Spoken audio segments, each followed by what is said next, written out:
मैं कह रही थी कि मेरी तबीयत थोड़े दिनों से कुछ ख़राब सी चल रही थी। मैं तो बहुत डर गई थी कि मेरे को कोरोना वोरोना तो नहीं हो गया है। एकदम से ऐसे जुकाम खांसी और साथ में ऐसा फीवर सा भी हो रखा था, लेकिन मैंने टेस्ट करवाया मेरा। हाँ, एक बार अपनी एप्लीकेशन को रिफ्रेश कर लें, सब कुछ दिख जाएगा आपको। क्लास चल रही है बच्चा यहाँ से, ठीक है। चलो अब क्लास स्टार्ट करते हैं। तो थोड़ी सी तबीयत खराब थी इसलिए मैं थोड़ा सा रेस्ट पे थी, बाकी और कुछ नहीं था। चलो अब हम क्लास स्टार्ट करते हैं। ओके, बहुत सारे बच्चे आ गए, इसका मतलब अभी दिखा आपको क्लास, है ना। चलिए, तो लास्ट क्लास में हम क्या पढ़ रहे थे बच्चा? आज केमिस्ट्री की क्लास है। जिन बच्चों ने इससे पहली क्लास नहीं देखी है उनको ये क्लास समझ में नहीं आएगी, तो मैं उनसे रिक्वेस्ट करूंगी कि इससे पहली वाली जो 1 घंटे 40 मिनट की एक क्लास है आप उसको देखें, तभी आपको आज की क्लास समझ में आएगी। मैम आपको कोरोना हो गया? अरे नहीं यार, कोरोना नहीं हुआ था, मैंने टेस्ट करवाया, नेगेटिव निकला। वो एक नॉर्मल सीजनल फ्लू था बच्चा, और कुछ नहीं था, ठीक है।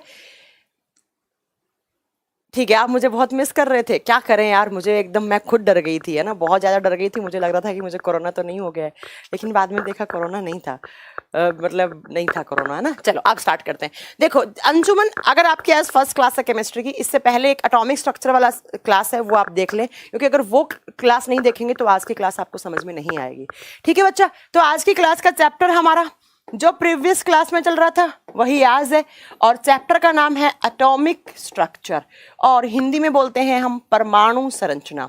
अब यहाँ से बहुत सारे क्वेश्चंस बन जाते हैं। अब हमने प्रीवियस क्लास में क्या पढ़ा, तो इससे पहले वाली क्लास में मैंने बताया कि एटम क्या होता है। उसके बाद हमने पढ़ा था कि एटम के अंदर एटॉमिक मास क्या होता है और एटॉमिक नंबर क्या होता है ना। ये सारी चीज़ें हमने आप पढ़ी थी, ठीक है। देखो बच्चा, हमने क्या क्या पढ़ा था? मैंने बताया था कि एक एटम होता है, एटम के सेंटर में क्या होता है बच्चा? न्यूक्लियस, जिसको आप नाभिक बोलते हैं। न्यूक्लियस के अंदर न्यूट्रॉन और प्रोटॉन होते हैं, बाहर इलेक्ट्रॉन्स होते हैं, और इलेक्ट्रॉन्स जिस गोल चक्कर के ऊपर चक्कर काटते रहते हैं उसको आप क्या बोलते हैं बच्चा? ऑर्बिट या कक्ष बोलते हैं। उसके बाद मैंने आपको बताया कि इन ऑर्बिट्स में इलेक्ट्रॉन घूमते रहते हैं। उसके बाद मैंने आपको बताया बच्चा कि ये ऑर्बिट्स को हमने बताया था, एक होता है के वाला, एक होता है एल, एक होता है एम, एक होता है एन, ऐसे ओपी ऐसे होते हैं। फिर मैंने बताया कि इनमें मैक्सिमम इलेक्ट्रॉन फिल करने का एक फॉर्मूला होता है जिसको हम बोलते हैं 2n², और n यहाँ पर क्या है? तो नंबर ऑफ ऑर्बिट। जिस भी नंबर का ऑर्बिट है उसको आप यहाँ पर मल्टीप्लाई करेंगे तो इन शेल के अंदर जितने भी इलेक्ट्रॉन भर सकते हैं वो यहाँ पर निकल के आ जाएंगे। उसके बाद मैम ने पढ़ाया आपको एटॉमिक नंबर। एटॉमिक नंबर को बोलते हैं परमाणु क्रमांक। क्या होता है एटॉमिक नंबर? तो किसी भी एटम के सेंटर में जितना नंबर ऑफ प्रोटॉन होता है वही उसका एटॉमिक नंबर होता है। लेकिन अगर ये एटम न्यूट्रल है तो हमेशा प्रोटॉन भी किसके इक्वल होते हैं? इलेक्ट्रॉन के होते हैं। उसके बाद मैंने आपको बताया था, उसके बाद एटॉमिक मास, और एटॉमिक मास को हम बोलते हैं परमाणु द्रव्यमान। परमाणु द्रव्यमान क्या होता है मैम? जब हम प्रोटॉन के साथ न्यूट्रॉन को जोड़ देंगे, सम ऑफ p + n क्या कहलाता है? Atomic mass. एटॉमिक नंबर को हम किससे, इसका सिंबल क्या होता है? तो एटॉमिक नंबर को बोलते हैं Z। किससे डिनोट करते हैं? Z से। एटॉमिक मास, परमाणु द्रव्यमान को किससे करते हैं? A से। कोई भी मान लो एक एलिमेंट है X नाम का, उसके पैरों में क्या होता है? Z होता है। उसके हेड पे क्या होता है?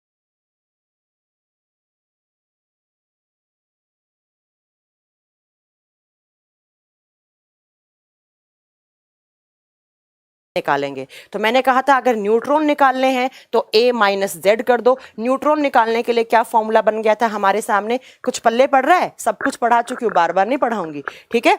तो उसके बाद मैंने बताया था बच्चा कि अगर आपको कोई भी एटम गिवन है, आपको उसका एटॉमिक मास गिवन है, एटॉमिक नंबर गिवन है, आपसे पूछे कि उसके अंदर न्यूट्रॉन की संख्या कितनी है, तो न्यूट्रॉन निकालने का फॉर्मूला होता है Na - Z। नाज नाम से याद कर लो इसको, नाज नाम से याद कर लो बच्चा, ठीक है। आप बता दोगे?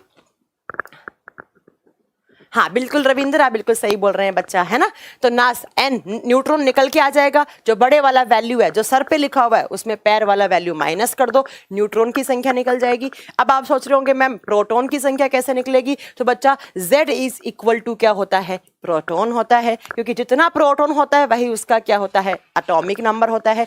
उसके बाद मैंने क्या बताया बच्चा? आपको बताया कि अगर कोई भी एटम न्यूट्रल है, न्यूट्रल का मतलब होता है उदासीन, उदासीन का मतलब होता है उसके ऊपर कोई भी चार्ज ना हो, कोई भी आवेश नहीं है। जैसे सोडियम, सोडियम है, सोडियम के यहाँ पर हम क्या लिखते हैं 11 लिखते हैं, ठीक है। तो ये क्या है उसका Z है और Z is equal to proton. लेकिन इस सोडियम के ऊपर कोई चार्ज है क्या, पॉजिटिव नेगेटिव कुछ नहीं है। तो ये क्या है, ये एक उदासीन एटम है, ये एक उदासीन परमाणु है। और किसी भी न्यूट्रल एटम के अंदर जितना नंबर ऑफ प्रोटॉन होता है उतना ही क्या होता है, इलेक्ट्रॉन होता है, उतना ही क्या होता है, इलेक्ट्रॉन। तो ऐसे आप इलेक्ट्रॉन निकाल सकते हो। अब मैम अगर इसके ऊपर चार्ज होता तो बच्चा जितना चार्ज होता, जिस सिंबल में होता, उसी को हम नीचे उतार देते और माइनस कर देते। मान लो रिवर्स कर देते उस चार्ज को, ऊपर प्लस है तो नीचे माइनस, ऊपर माइनस है तो नीचे प्लस, तो क्या निकल के आ जाते, इलेक्ट्रॉन की संख्या निकल के आ जाती।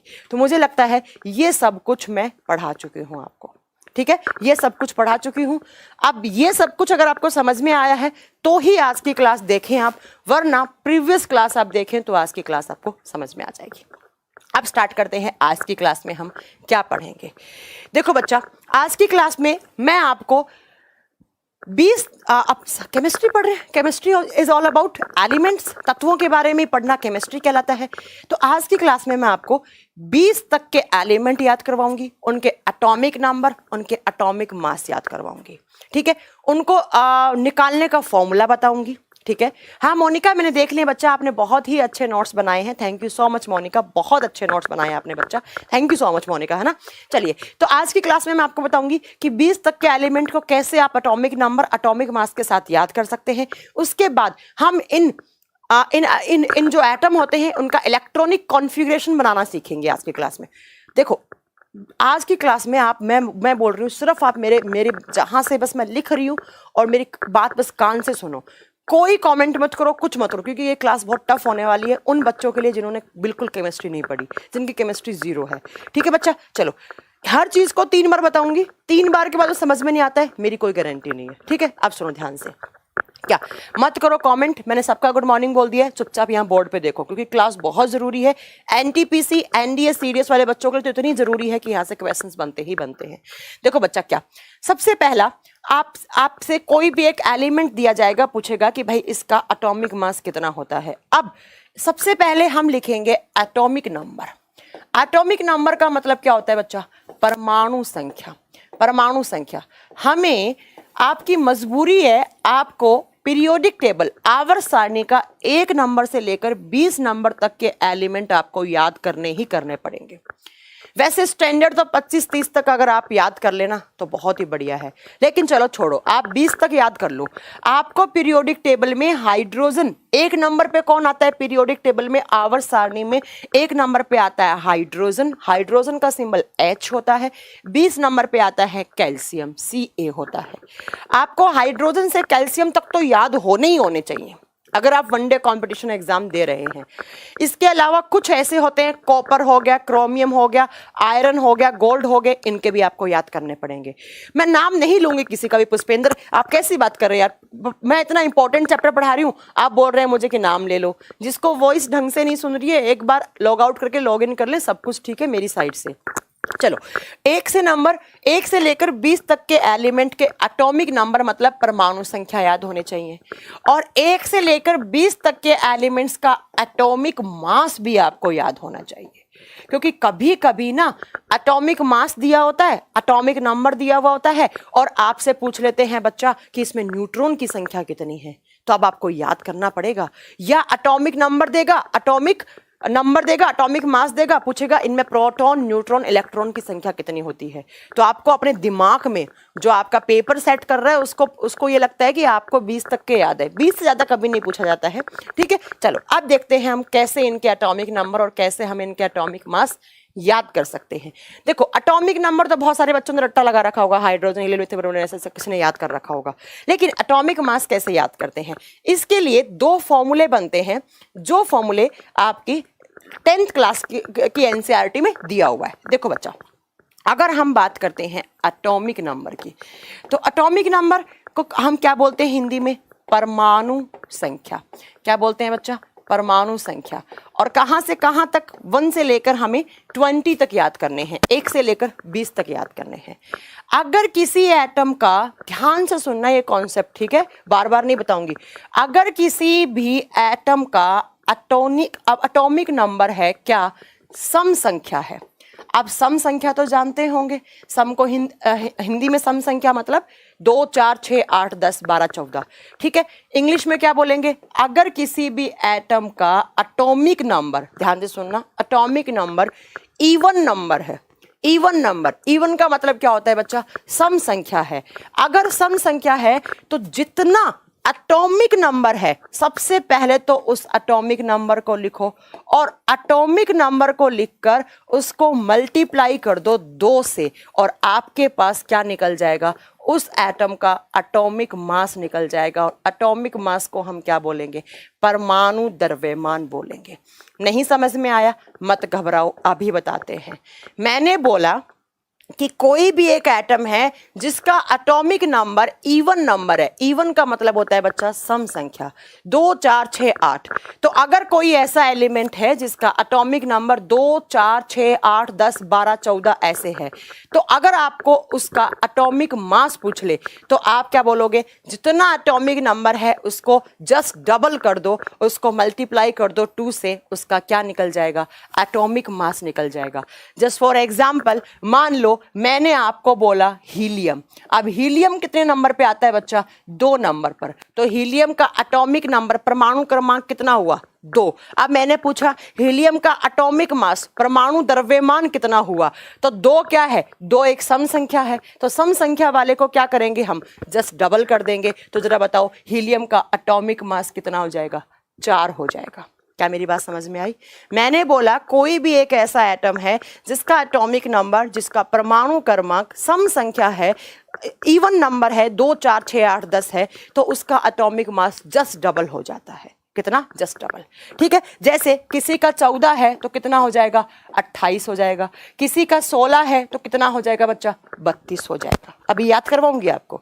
समझ में आ गया? पहला फॉर्मूला, एक फॉर्मूला बना दिया बच्चा आपने, इसको हम बॉक्स में लिख देते हैं ऐसे कि कोई भी एटम का इवन नंबर वाला एटम होता है उसका एटॉमिक मास जस्ट उसका डबल हो जाता है।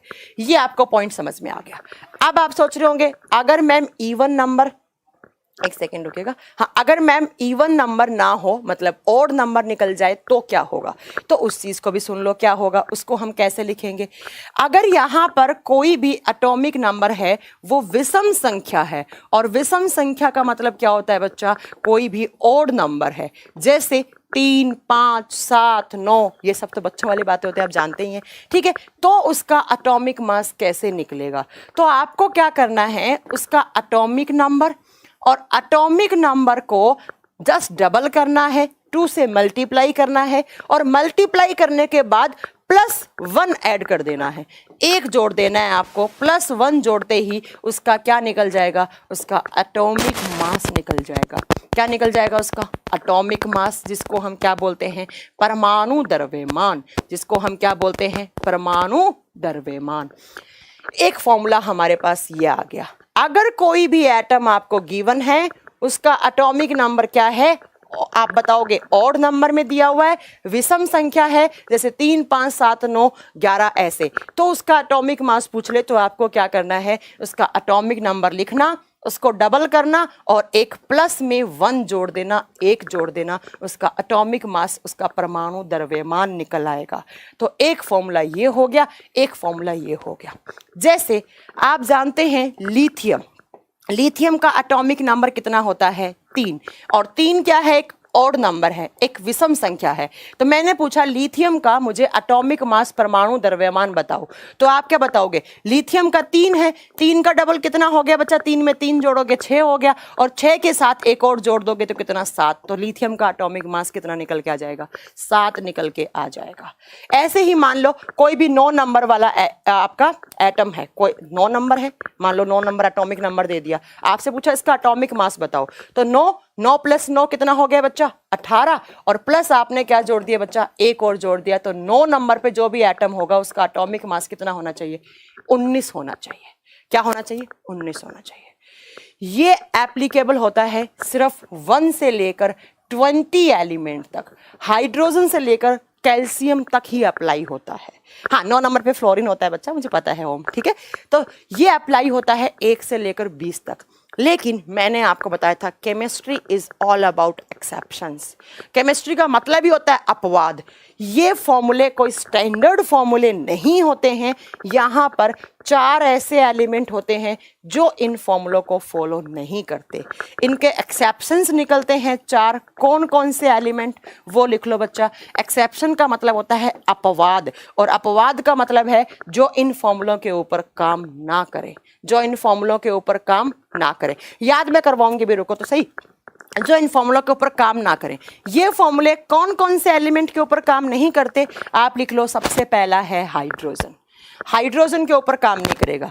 दूसरा है बच्चा बीई, बीई किसका सिंबल होता है, बीई होता है बच्चा बेरिलियम का। और तीसरा है नाइट्रोजन, और चौथा है क्लोरीन। हाइड्रोजन बीई को लिख लेना बेरिलियम, बेरिलियम, ठीक है, beryllium. N for nitrogen, Cl for chlorine. ये 4 वो एटम होते हैं, या ये 4 ऐसे एलिमेंट हैं जिनके ऊपर ये फॉर्मूले अप्लाई नहीं करते हैं, ठीक है, जिनके ऊपर ये फॉर्मूले अप्लाई नहीं करते हैं, ठीक है। चलो, अरे रुको यार, तुम नाइट्रोजन का मैंने बोला ना एक्सेप्शन, तुम थोड़ा रुक जाया करो। राज शेख कुमार, आपने बोला मैम नाइट्रोजन का 14 होता है, तो देखो बच्चा मैंने नाइट्रोजन को एक्सेप्शन में डाल दिया, क्योंकि chemistry is all about exception, ठीक है। चलो, अब हम देखते हैं मैम इन फॉर्मूलों को आप लगा के दिखाओ, क्या पता आप झूठ बोल रही हो। चलो, आप फॉर्मूलों को लगाने के लिए आपको सबसे पहले 20 तक के एलिमेंट याद होने चाहिए। आप क्या करोगे बच्चा, सबसे पहले यहां पर लिखो आप एलिमेंट, यहां पर लिखो एलिमेंट, और एलिमेंट का मतलब होता है तत्व। फिर यहां पर लिखना आप एटॉमिक नंबर। एक एक पॉइंट ध्यान से सुनना, जहां पर भी स्किप कर गए आपको कुछ भी समझ में नहीं आएगा। परमाणु क्रमांक। अब यहां पर लिखो एटॉमिक मास, और एटॉमिक मास को हम क्या बोलते हैं, परमाणु द्रव्यमान। देखो बच्चा, एग्जाम में कभी कभी क्या होता है, सिर्फ एक एलिमेंट देगा और बोलेगा इसमें इलेक्ट्रॉन प्रोटॉन न्यूट्रॉन की संख्या कितनी है। जैसे आपको सोडियम दे दिया, अब आपको पता होना चाहिए सोडियम का एटॉमिक नंबर कितना है, एटॉमिक मास कितना है। जब एटॉमिक नंबर एटॉमिक मास पता होगा, तुरंत मैम ने बताया था इलेक्ट्रॉन प्रोटॉन न्यूट्रॉन कैसे निकालते हैं, आप निकाल के दे दोगे। ऐसे क्वेश्चन एग्जाम में आते हैं, ठीक है। इसको बोलेंगे, जो बच्चे बोलते हैं ना फॉर्मूले नहीं करवाते, फॉर्मूले, ये फॉर्मूले ही होते हैं यहाँ पर, कोई वो सॉरी न्यूमेरिकल्स नहीं करवाते, ये न्यूमेरिकल्स ही होते हैं यहाँ पर, ठीक है। तो इसको बोलते हैं परमाणु द्रव्यमान। अब हमें 20 तक के एलिमेंट के तो याद करने ही करने पड़ेंगे। अगर 30 तक कर सकते हो आपकी मर्जी है। सबसे पहला एलिमेंट H, H का मतलब H किसका सिंबल होता है, हाइड्रोजन का, ठीक है बच्चा। हाइड्रोजन का एटॉमिक नंबर 1 होता है। हाइड्रोजन पीरियोडिक टेबल में 1 नंबर पे आता है बच्चा, 1 नंबर पे आता है, ठीक है। हाइड्रोजन, एटॉमिक मास की बात अभी नहीं करेंगे, अभी सिर्फ एटॉमिक नंबर और इनके सिंबल लिखेंगे। 2 नंबर पे कौन आता है बच्चा, He, और He किसका सिंबल होता है, हीलियम। सेम नाम हिंदी में, इसलिए मैं नहीं लिख रही हूँ 2 नंबर पे। इसके बाद आता है बच्चा 3 नंबर पे लिथियम, जो बैटरीज में काम आता है। आगे पढ़ाएंगे आपको बहुत अच्छे से इनकी कैरेक्टर। लिथियम, लिथियम का एटॉमिक नंबर होता है 3। उसके बाद आता है Be, और Be को बोलते हैं बेरिलियम, बेरिलियम 4 नंबर पे। 5 नंबर पे आता है बी का मतलब होता है बच्चा बोरोन। बी का मतलब क्या होता है, बोरोन। थोड़ा सा छोटा कर लूं इसको, वरना आ नहीं पाएगा। 10-10 करके पढ़ लेंगे, कोई बात नहीं है। बोरोन। 6 नंबर पे कौन आता है, सी फॉर कार्बन। 7 नंबर पे कौन आता है, N for nitrogen, N for nitrogen. तो बोरोन को 5 लिख दो, कार्बन को 6 लिख दो, और नाइट्रोजन को 7 लिख दो। 8 नंबर पे आता है बच्चा ओ का मतलब होता है बच्चा ऑक्सीजन, 8 नंबर पे। 9 पे आता है बच्चा आपका एफ, और एफ का मतलब होता है फ्लोरीन। एफ का मतलब क्या होता है, फ्लोरीन। तो आप 9 नंबर पे। और 10 नंबर पे आता है Ne, और Ne को बोलते हैं बच्चा नियोन, और 10 नंबर। ऐसे आपको ये 10 नंबर के एटॉमिक नंबर, परमाणु क्रमांक आपको याद करने ही करने हैं। एक बार फिर से सुन लो।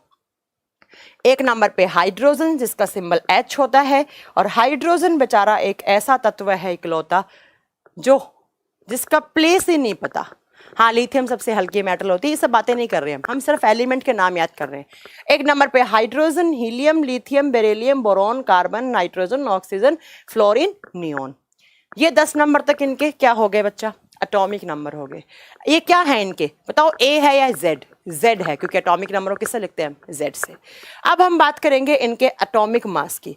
जब एटॉमिक मास की बात करेंगे बच्चा, तो वो फॉर्मूला किस किस पे अप्लाई नहीं होता है, एक तो हाइड्रोजन, तो हाइड्रोजन को गोला बना दो आप। दूसरा मैंने बताया था किसके ऊपर अप्लाई नहीं करता, नाइट्रोजन के ऊपर, बताया था ना कि दूसरा किसके ऊपर अप्लाई नहीं करता, नाइट्रोजन के ऊपर। और तीसरा किसके ऊपर अप्लाई नहीं करता, बेरिलियम के ऊपर। इन तीनों को छोड़ दो, ये तीनों एक्सेप्शन में आते हैं, ये तीनों क्या बनते हैं, अपवाद बनते हैं। बाकी सबका एटॉमिक मास उन फॉर्मूले के हिसाब से लिख लो। सबसे पहला हीलियम, हीलियम का एटॉमिक नंबर कितना है, 2। 2 क्या होती है, एक सम संख्या, मतलब इवन नंबर। और जब सम संख्या होती है तो एटॉमिक मास कितना होता है, उसका जस्ट डबल। तो बताओ हीलियम का एटॉमिक मास कितना लिख दे मैम, 4 लिख दे। बिल्कुल सही है, 4 हो गया, ठीक है। नेक्स्ट लिथियम, लिथियम का एटॉमिक नंबर कितना है, 3। और जरा बताओ लिथियम का जब एटॉमिक नंबर 3 है तो ये क्या है, एक विषम संख्या, मतलब ऑड नंबर। विषम संख्या जब एटॉमिक नंबर होता है तो एटॉमिक मास में क्या करते हैं हम, जस्ट डबल करके +1। 3 का जस्ट डबल कितना हो गया, 6। 6 में क्या जोड़ेंगे, 1। 1 जोड़ते कितना आ जाएगा, 7। तो बताओ लिथियम का एटॉमिक मास कितना निकलेगा, 7। उसके बाद बेरिलियम को छोड़ दो, ये एक्सेप्शन है बच्चा। नेक्स्ट आओ बोरोन, बोरोन 5। 5 है तो क्या है, विषम संख्या, 5 का जस्ट डबल 10। 10 के साथ 1 प्लस करते क्या हो जाएगा, 11।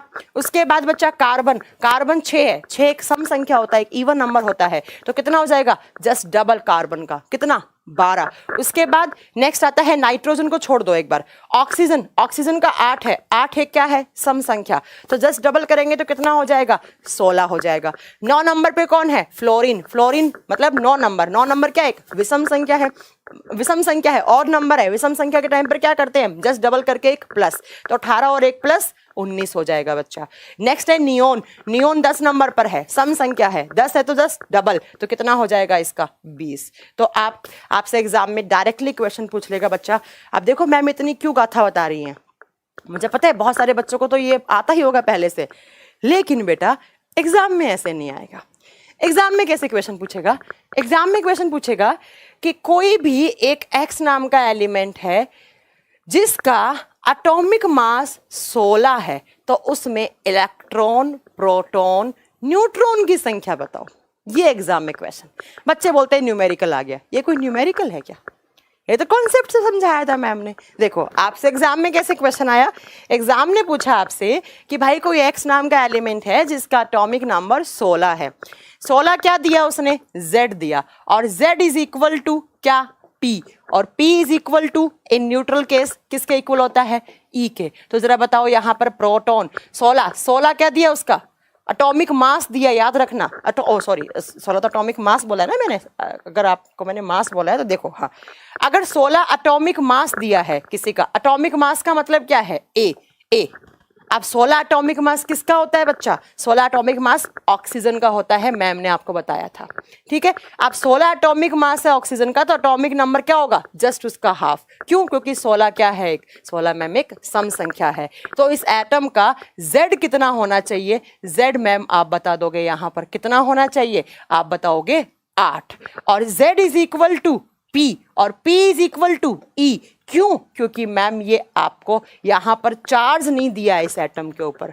जब चार्ज नहीं दिया तो यहाँ पर इलेक्ट्रॉन की संख्या 8, प्रोटॉन की संख्या 8, और न्यूट्रॉन की संख्या बड़े वाले से छोटे वाला घटा दो, 16 में से 8 घटाएंगे कितना, 8, तो इलेक्ट्रॉन, प्रोटॉन, न्यूट्रॉन की संख्या कितनी हो जाएगी, 8, 8, 8 हो जाएगी। और ऐसे एग्जाम में क्वेश्चन पूछ लिए जाते हैं, इसलिए मैं इतना आपके साथ ये माथा पचाई कर रही हूँ, ठीक है। अब मैं यहां से इसको हटा दूं।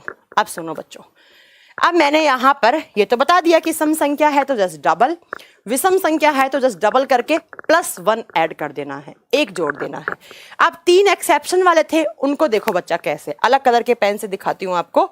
किस कलर के पेन से बनाऊं, रेड कलर के। देखो हाइड्रोजन पीरियोडिक टेबल का आवर्त सारणी का इकलौता ऐसा एलिमेंट है, इकलौता ऐसा तत्व है जिसका Z is equal to A, जिसका एटॉमिक नंबर, एटॉमिक मास 1 होता है, बराबर होता है।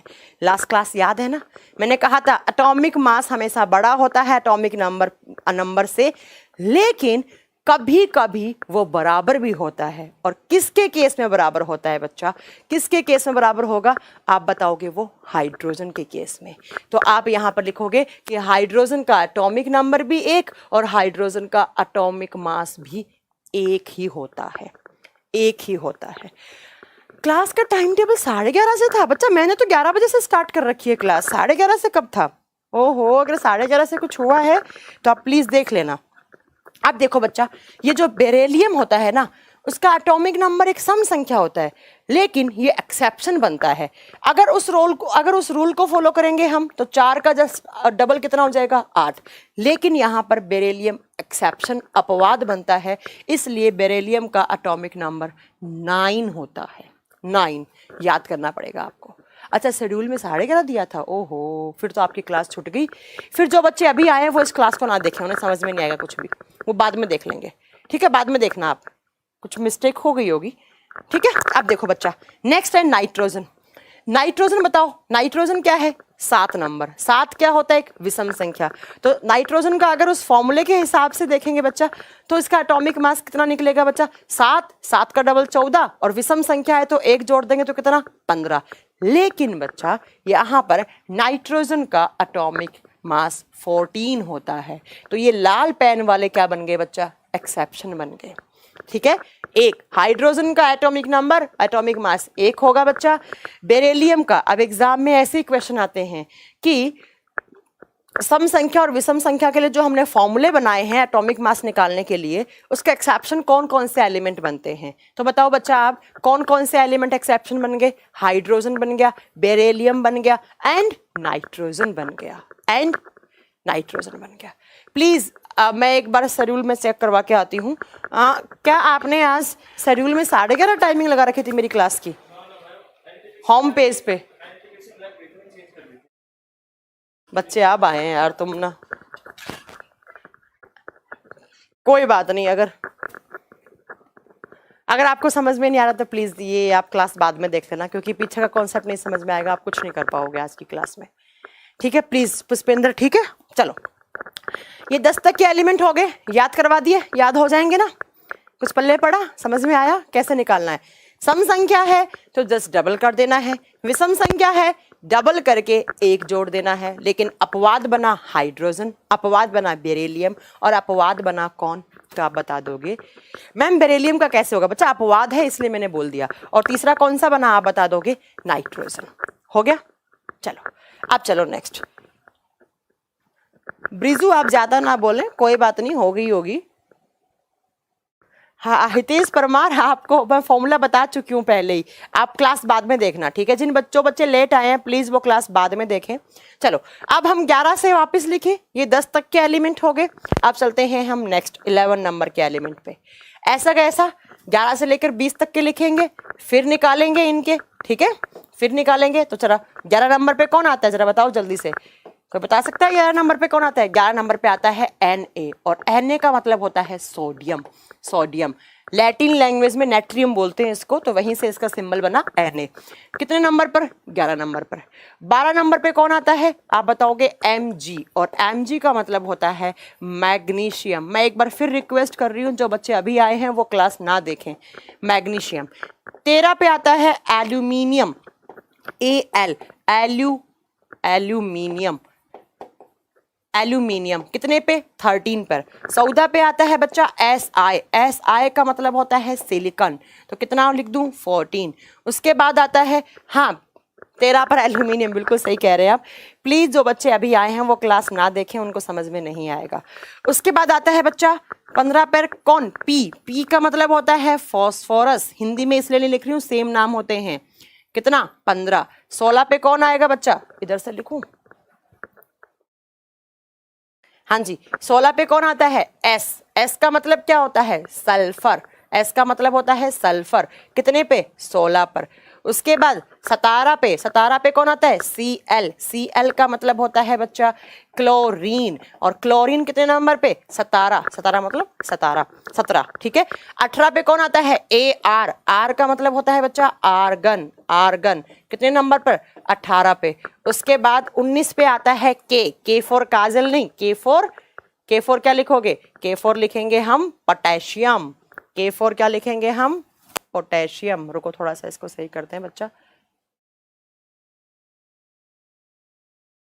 हाँ चलो, 19 नंबर पे कौन आएगा? के का मतलब होता है पोटेशियम, और पोटेशियम का एटॉमिक नंबर कितना होता है? 19।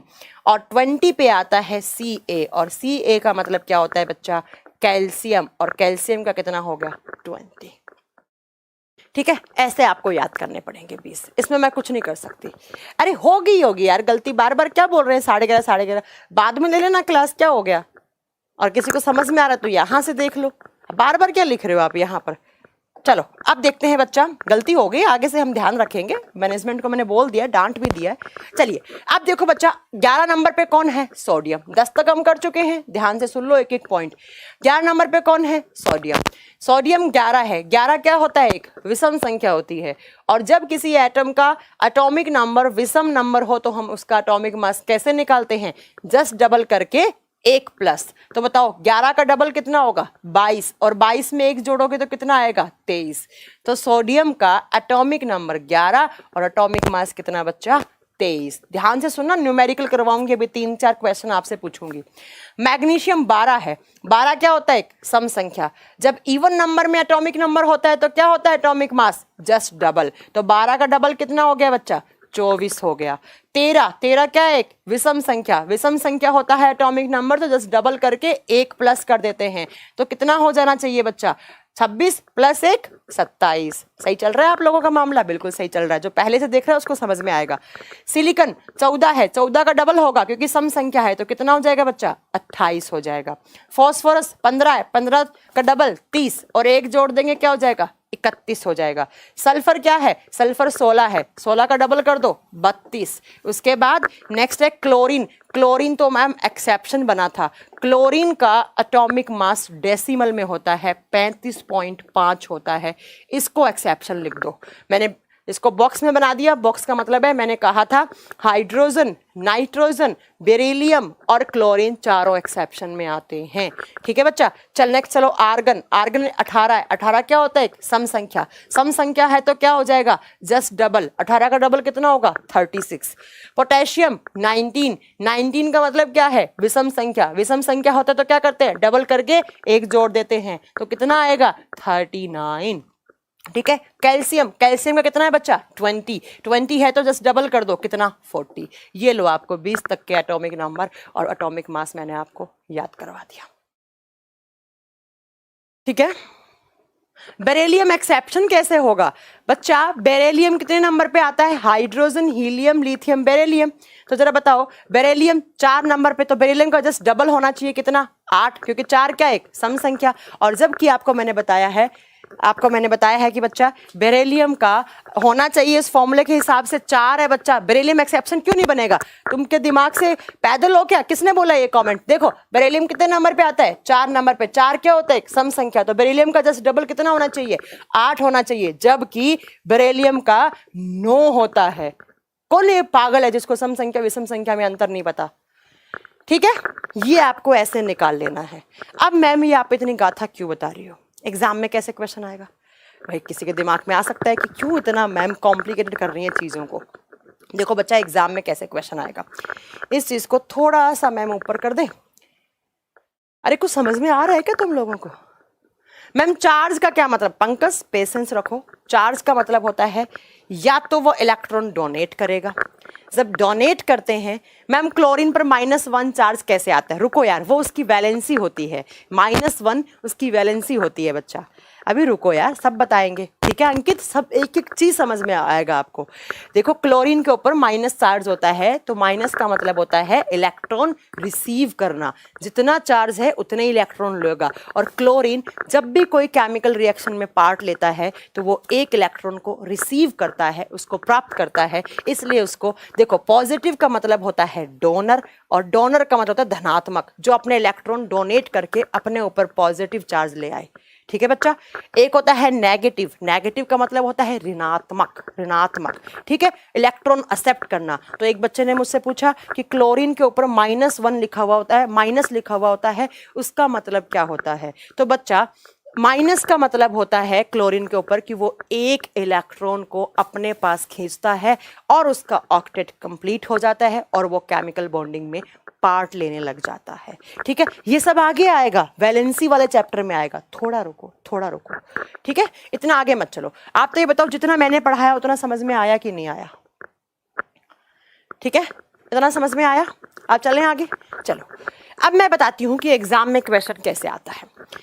देखो बच्चों, एग्जाम में क्वेश्चन कैसे आएगा, आपसे बोलेगा कि कोई भी एक एलिमेंट है, ध्यान से सुनना, आप ये आंसर दे दोगे मेरे क्वेश्चन का, आप ये आंसर दे दोगे। देखो एनटीपीसी में ऐसे क्वेश्चन आते हैं बच्चा, कि कोई एक एलिमेंट है, कोई एक तत्व है, उसका आपको दिया है ए, उसका ए दिया है आपको कितना, 36।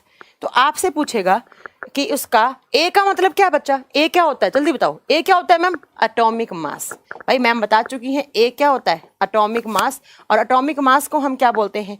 परमाणु द्रव्यमान बोलते हैं। तो आपसे बोला, ये क्वेश्चन है, फिर बच्चे बोलते हैं मैम न्यूमेरिकल नहीं करवाती। ठीक है, देखो कोई एक एलिमेंट है, कोई एक तत्व है जिसका एटॉमिक मास दिया हुआ है आपको, परमाणु द्रव्यमान दिया हुआ है 36। आपसे क्वेश्चन पूछा है कि इसके अंदर प्रोटॉन की संख्या बताओ, न्यूट्रॉन की संख्या बताओ और इलेक्ट्रॉन की संख्या बताओ। जरा बताना, जरा बताना, जल्दी बताओ, बताओ, क्वेश्चन है ये एग्जाम का, जल्दी बताओ। क्वेश्चन ये है कि कोई एक तत्व दिया है आपको, उसका आपको ए गिवन है। ए का मतलब होता है बच्चा atomic mass. Atomic mass given है कितना, 36। तो आपसे पूछा है अब 36 किसका होता है, कोई बता देगा आप 36 किसका होता है? 36 का जस्ट हाफ करो, कितना आएगा? 18। जस्ट हाफ करो 18 है, ऐसा कर सकते हो। अच्छा कोई बोल रहा है 13, कोई बोल रहा है 18, क्या बता रहे हैं आप? 13 18 क्या? देखो बच्चा 36 का जस्ट, 36 एक कैसा नंबर है? सम नंबर है। 36 कैसा है? एक इवन नंबर है, सम नंबर है। जब सम नंबर का एटॉमिक मास है तो उसका एटॉमिक नंबर कितना होगा? जस्ट हाफ होगा, क्योंकि मैम आपने अभी बताया था कि सम संख्या वाले का एटॉमिक मास क्या होता है? Just double. जब एटॉमिक मास गिवन है तो दिमाग में बैठा लो अपने कि सम संख्या है तो उसका एटॉमिक नंबर जस्ट हाफ हो जाएगा। तो ये 18 निकल गया हाफ, और ये 18 क्या निकला है उसका? Z। और Z क्या होता है बच्चा? परमाणु क्रमांक। और Z इज इक्वल टू किसके? P के। और Z इज इक्वल टू किसके? E के। लेकिन कब? न्यूट्रल। देखो यहां पर न्यूट्रल तो है एलिमेंट, कोई चार्ज वार्ज दिया है? नहीं दिया। तो अब आप निकाल दोगे कि इस एलिमेंट के अंदर इसका Z कितना हुआ? 18। तो इलेक्ट्रॉन भी कितना? 18। प्रोटॉन भी कितना? 18। तो जरा लिख दो, इलेक्ट्रॉन कितना? 18। प्रोटॉन कितना? 18। अब न्यूट्रॉन कितना? एटॉमिक मास गिवन है, एटॉमिक नंबर ये रहा, बड़े वाले में से छोटा घटा दो तो क्या आ जाएगा बच्चा? तो क्या आ जाएगा उसका? उसके आपको पता लग जाएंगे क्या? न्यूट्रॉन की संख्या पता लग जाएगी। और न्यूट्रॉन भी कितने हुए? 18। तो ये ऑप्शन आपका क्या हो जाएगा? सही हो जाएगा। ठीक है, एक और दूं? समझ में आया है क्या कुछ? एक और दूं? चलो एक और करते हैं। इस बार हम लोग करते हैं इवन नंबर से करेंगे। चलो ठीक है, आपको दिया है मैंने, अपने यहाँ पे कुछ बनाकर देती हूँ। चलो मैंने दिया बच्चा कि कोई एक एटम है, ध्यान से सुनना, इस बार मैं घुमाकर क्वेश्चन दे रही हूँ, उसका जस्ट ऑपोजिट दे रही हूँ। मैंने बोला कोई एक एलिमेंट है, कोई एक तत्व है, उसका एटॉमिक मास ए जो है वो 23 है, ए 23 है। मुझे एलिमेंट का भी नाम बताना, मुझे इसमें इलेक्ट्रॉन की संख्या बताओ, प्रोटॉन की संख्या बताओ और न्यूट्रॉन की संख्या बताओ। जल्दी बताओ बच्चा, जल्दी बताओ बच्चा। 11 बजे लगती है आप लोग, बट आज पता नहीं स्केड्यूल होम पेज पे 11:30 क्यों लिख दिया था, 11 बजे ही क्लास होती है। जल्दी बताओ, मेरा क्वेश्चन है मेरा कि कोई एक एलिमेंट है, कोई एक तत्व है बच्चा, उस तत्व का ए गिवन है। ए क्या होता है बच्चा? परमाणु द्रव्यमान, मतलब एटॉमिक मास। आपको एटॉमिक मास गिवन है कितना? 23। तो आपसे उसका एटॉमिक नंबर भी लिख लो। आपसे एग्जामिनर ने इलेक्ट्रॉन, प्रोटॉन, न्यूट्रॉन और साथ में उसका ए भी पूछा है कि ए भी बताओ, जेड भी पूछा है उसका कि जेड भी बताओ। क्या निकलेगा? देखो बच्चा 23 है। 23 कैसा नंबर है? 23 एक विषम संख्या है और विषम संख्या में हम एटॉमिक मास क्या करते हैं, एटॉमिक नंबर का जस्ट डबल करते हैं और 1 प्लस करते हैं। अब इसका एटॉमिक नंबर कैसे निकलेगा बच्चा, तो जस्ट रिवर्स हो जाएगा। 23 का आधा कितना होता है बच्चा, अरे वाह तुम लोग तो बड़े इंटेलिजेंट निकले यार। 23 है तो आप बताओ 23 मतलब 11 दूनी 22, 11 दूनी 22 और 1 प्लस करा तो इसका एटॉमिक नंबर कितना आना चाहिए, Z 11 आना चाहिए, क्योंकि विषम संख्या है। 11 का डबल करा 22, 1 जोड़ा, जोड़ के 23 बना। तो जरा बताओ इसका 11 क्या आ गया, 11 इसका Z है, 11 इसका E है, 11 इसका क्या है, P। तो यहाँ पर इलेक्ट्रॉन, प्रोटॉन और Z क्या निकल गया यहाँ पर 11 11।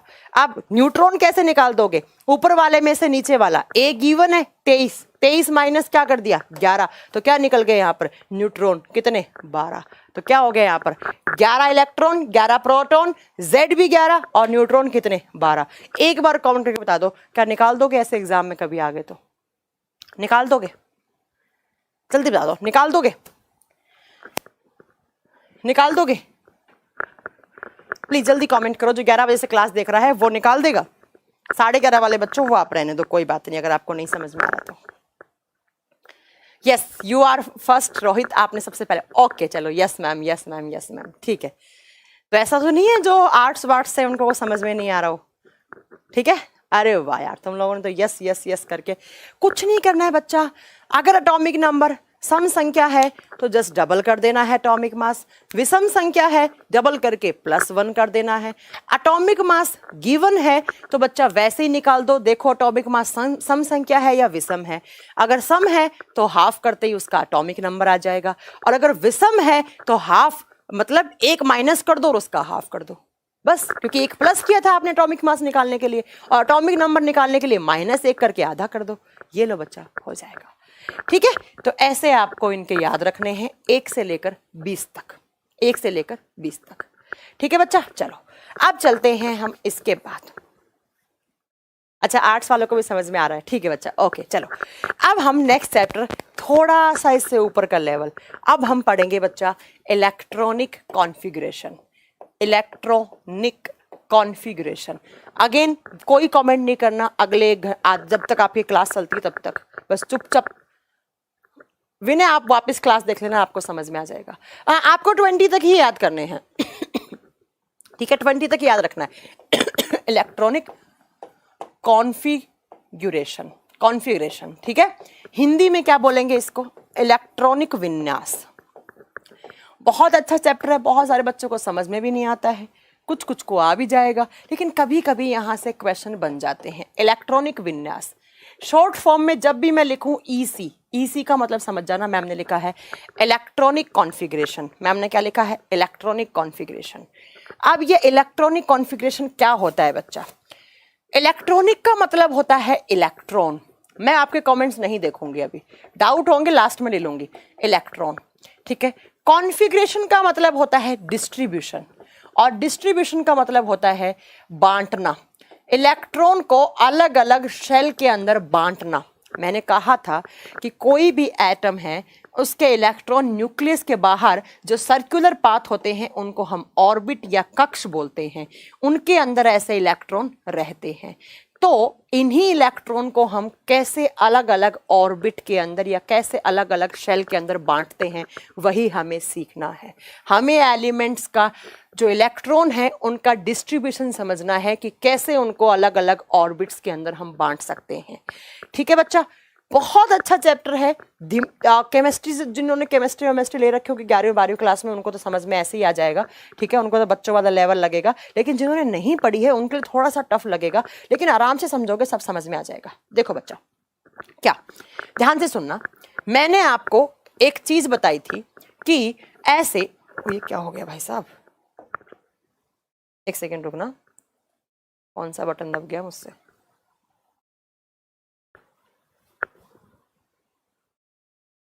देखो मैंने आपको बताया था कि एक होता है K नाम का ऑर्बिट, बताया था ना, एक होता है L, एक होता है M, एक होता है N।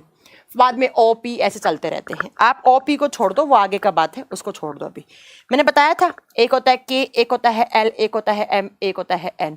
ये क्या होते हैं? ये होते हैं मैम ऑर्बिट। आपने बताया था कि ये होते हैं कक्ष। बाद में मैंने आपको बताया कि K कितने नंबर वाला ऑर्बिट होता है? K 1 नंबर वाला होता है, L 2 नंबर वाला होता है, M 3 नंबर वाला होता है और N 4 नंबर वाला होता है। बता चुकी हूँ ना ये बात पहले से ही, ठीक है। उसके बाद मैंने बताया था कि K, L, M, N में हम इलेक्ट्रॉन भरने के लिए एक फॉर्मूला अप्लाई करते हैं 2n²। यहां पर n क्या होता है? n होता है नंबर ऑफ ऑर्बिट। जिस भी शेल के लिए जितना नंबर ऑफ ऑर्बिट होगा उसको मल्टीप्लाई कर देंगे, उसका स्क्वायर कर देंगे, मैक्सिमम इलेक्ट्रॉन भरने की कैपेसिटी आ जाएगी। बता चुकी हूं। जैसे मैंने बताया था 2 में अधिकतम इलेक्ट्रॉन कितने आते हैं, K में अधिकतम इलेक्ट्रॉन कितने आ सकते हैं? 2 आ सकते हैं। L में कितने आ सकते हैं? 8 आ सकते हैं। M में कितने आ सकते हैं? 18 आ सकते हैं। पढ़ा चुकी हूं ना सब। N में कितने आते हैं? 32 आ सकते हैं। इस फॉर्मूले को अप्लाई करके पढ़ाया था ना, समझाया था ना ये चीज। मैंने कह दिया अगर पिछली क्लास नहीं देखी तो ये क्लास देखना बंद कर दो, आपको नहीं समझ में आएगा। क्या बताया था मैंने बताया था, ध्यान से सुनना एक एक चीज। मैंने बताया था कि इलेक्ट्रॉन किसी भी एटम के चारों तरफ जो सर्कुलर पाथ होते हैं, जिनको हम ऑर्बिट बोलते हैं, उनमें चक्कर काटते रहते हैं, उनमें चक्कर काटते रहते हैं। अब हमें इन इलेक्ट्रॉन का डिस्ट्रीब्यूशन देखना है कि कैसे कैसे इन इलेक्ट्रॉन को अलग अलग हम डिस्ट्रीब्यूट कर सकते हैं। तो मैंने बताया था कि 4 हम ऑर्बिट की बात करेंगे, K, L, M, N। जो K है वो 1 नंबर वाला क्या होता है उसका? K के लिए N की संख्या कितनी होती है? 1। L के लिए कितनी होती है? 2। M के लिए कितनी होती है? 3। N के लिए कितनी होती है? 4। तो 2 × 1 कितना निकल जाएगा? 2। 2 का स्क्वायर क्या होगा यहाँ पर? आप बता दोगे? हाँ चलो मोहित, आपको समझ में आ रहा है ना? ठीक है चलिए। तो यहाँ पर इसमें मैक्सिमम इलेक्ट्रॉन कितने निकल जाएंगे? 2। यहाँ कितने? 8। यहाँ कितने? 18। यहाँ कितने? 32। अब मेरी एक बात सुनना ध्यान से, इस चीज को भूल जाओ, यहाँ आओ। मैंने बोला कैल्शियम, कैल्शियम का एटॉमिक नंबर कितना होता है बच्चा? 20। कैल्शियम का एटॉमिक नंबर कितना होता है? 20। अभी बताया था। अब बताओ कैल्शियम में इलेक्ट्रॉन की संख्या कितनी होगी? 20 होगी। क्योंकि मैम अगर कोई भी एटम न्यूट्रल होता है, उदासीन होता है, उदासीन का मतलब होता है उसके ऊपर कोई भी चार्ज नहीं होता है, तो जितना उसका एटॉमिक नंबर होता है उतना ही उसके अंदर इलेक्ट्रॉन की संख्या होती है। तो कैल्शियम के 20 इलेक्ट्रॉन हो गए। अब मैंने बोला इस 20 इलेक्ट्रॉन को आप K, L, M, N में कैसे डिस्ट्रीब्यूट करोगे, जरा करके दिखाओ। मैंने बोला कैल्शियम के जो 20 इलेक्ट्रॉन हैं उनको K, L, M, N में अलग अलग डिस्ट्रीब्यूट करके दिखाओ, कैसे करोगे? तो आप लिखोगे बच्चा कि कैल्शियम की जो K वाली शेल है उसके अंदर आएगा 2, उसके बाद L वाली में आएगा 8, उसके बाद M वाली में आएगा 8 और N वाली में जाएगा 8 दूनी 16, 17, 18, कितना बचा? 2। अब ऐसे डिस्ट्रीब्यूट करते हैं हम कैल्शियम के ये इलेक्ट्रॉन। अब मुझे अच्छे से पता है कि आपके दिमाग में एक डाउट आया है कि मैम चलो K में अधिकतम इलेक्ट्रॉन कितने आ सकते हैं? 2। L में कितने आ सकते हैं? 8। लेकिन मैम M में तो 18 आ सकते थे और आपने यहाँ पर 8 लिख दिए। तो आपने यहाँ पर 8 लिखे और N में आपने 2 लिख दिए। क्यों लिखे? आप पूरे 10 M में ही क्यों नहीं लिख सकती थी? उसी चीज को समझाने के लिए अब मैं आपको समझाऊंगी क्या, 3D कॉन्सेप्ट, इलेक्ट्रॉनिक कॉन्फ़िगरेशन समझाऊंगी। एक बार फिर सुनो ध्यान से। मैंने कैल्शियम के इलेक्ट्रॉन को इन ऑर्बिट्स के अंदर डिस्ट्रीब्यूट किया तो K के अंदर 2 आए, बिल्कुल सही है। L के अंदर 8 आ सकते थे, 8 भर दिए। लेकिन M की कैपेसिटी क्षमता कितने की थी? 18 की। लेकिन मैम ने M में कितनी भरे? 8 ही भरे। बाकी के 2 मैम ने कहाँ भेज दिए? N में भेज दिए। क्यों भेज दिए वो देखने के लिए यहाँ समझो। ये था बच्चा 2D कॉन्सेप्ट। पहले सबसे पहले इन इलेक्ट्रॉन को भरने के लिए देखा गया था, तो यहाँ पर पहले जो कॉन्सेप्ट आया था वो आया था 2 डायमेंशियल। इस K, L, M, N को बोलते हैं 2D concept of electronic configuration. ये था कॉन्सेप्ट कौन सा? 2D। लेकिन बाद में इस पर काम किया गया तो हमें SPDF क्या है? रुक जाओ यार, सब पता लगेगा SPDF क्या है, थोड़ा इंतजार तो करो। मेरे से आगे चलने की आदत तुम्हें बहुत है। ठीक है। चलो, तो ये था 2D कॉन्सेप्ट KLMNOP वाला। लेकिन इसके बाद आया बच्चा 3D, इलेक्ट्रॉन को भरने का, इन इलेक्ट्रॉन को फिल करने का 3 डायमेंशियल यहाँ पर आपको इलेक्ट्रॉनिक कॉन्फ़िगरेशन आया, वो आपको समझना है। अब 3D कैसे आया उसके लिए देखना बच्चा, इसी एग्जाम्पल को रखेंगे, कैल्शियम से समझेंगे, बाद में जो भी आप एग्जाम्पल दोगे मैं उसके आधार पर आपको समझा दूंगी।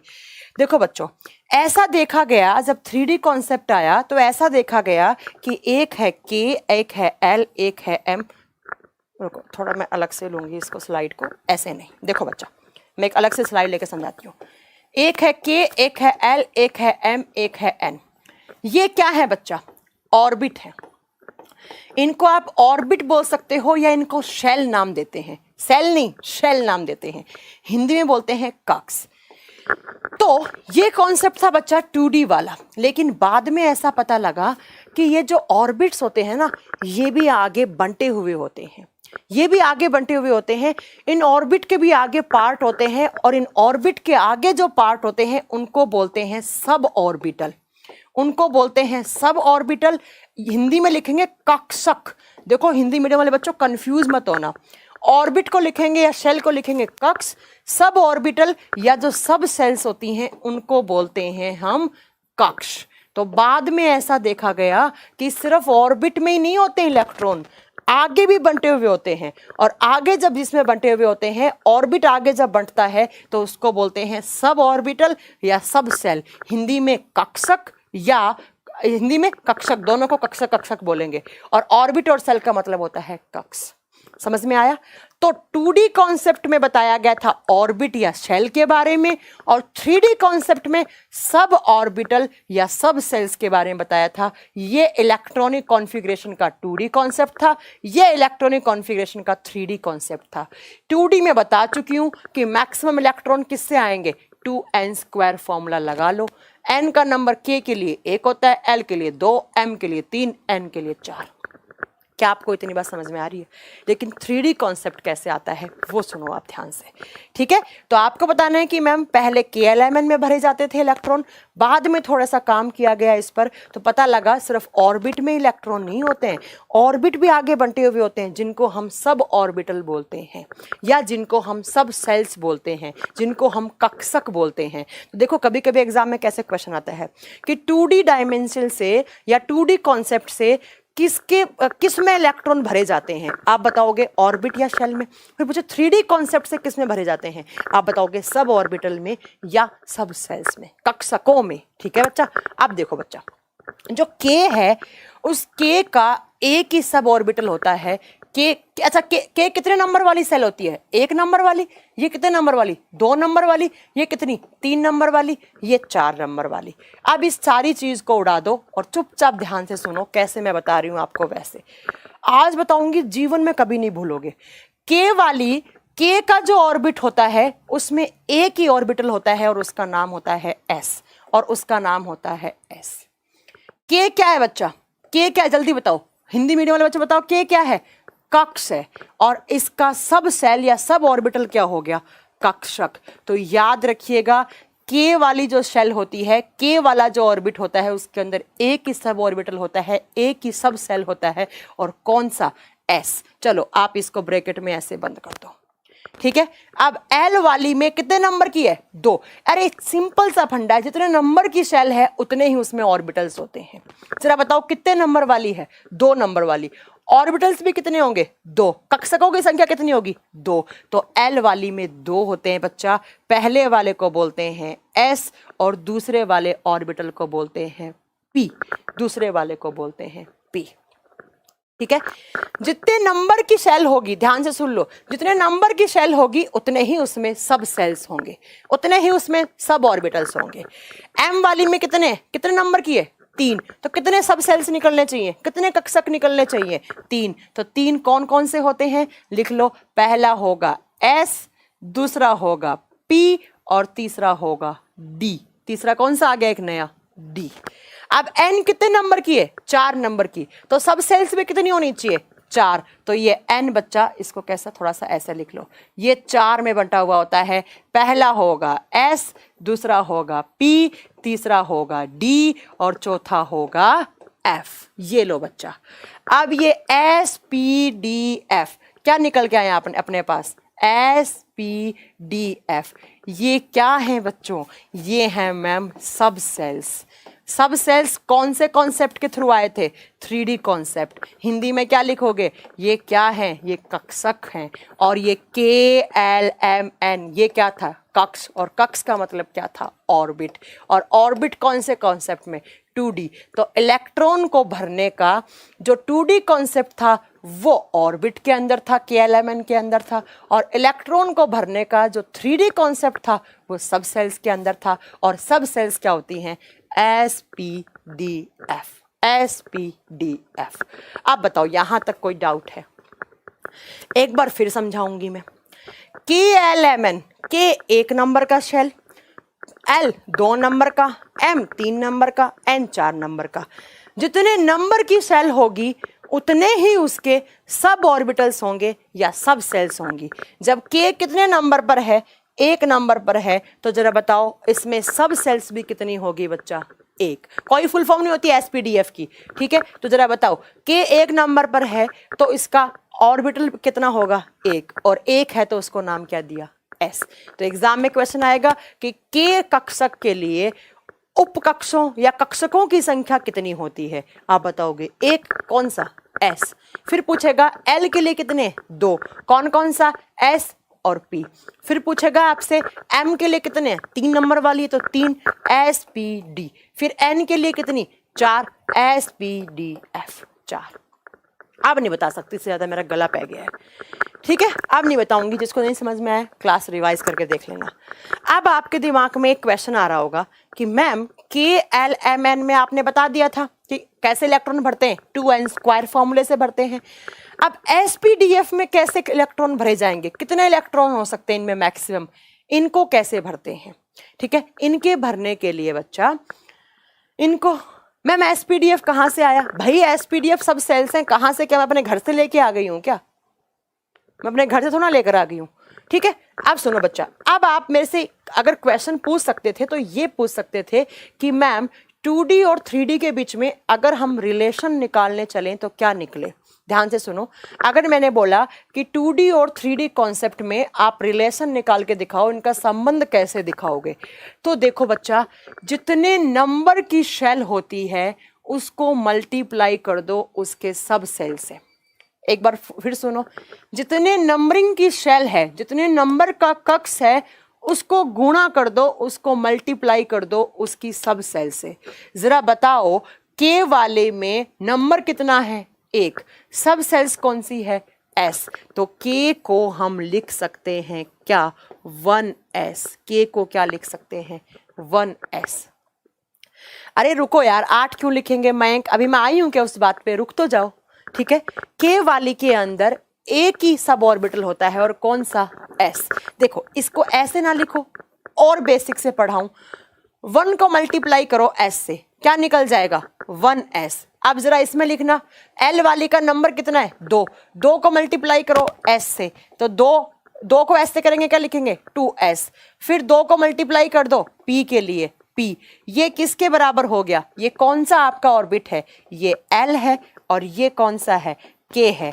अब आओ जरा M 3 नंबर वाला है, तो क्या हो जाएगा, पहला M, 3s 3p 3d, तो लिख दो 3s 3p 3d। और ये कौन से ऑर्बिट की बात हो रही है, M की, तो ये M के लिए हम किसको लिखते हैं, 3s 3p 3d।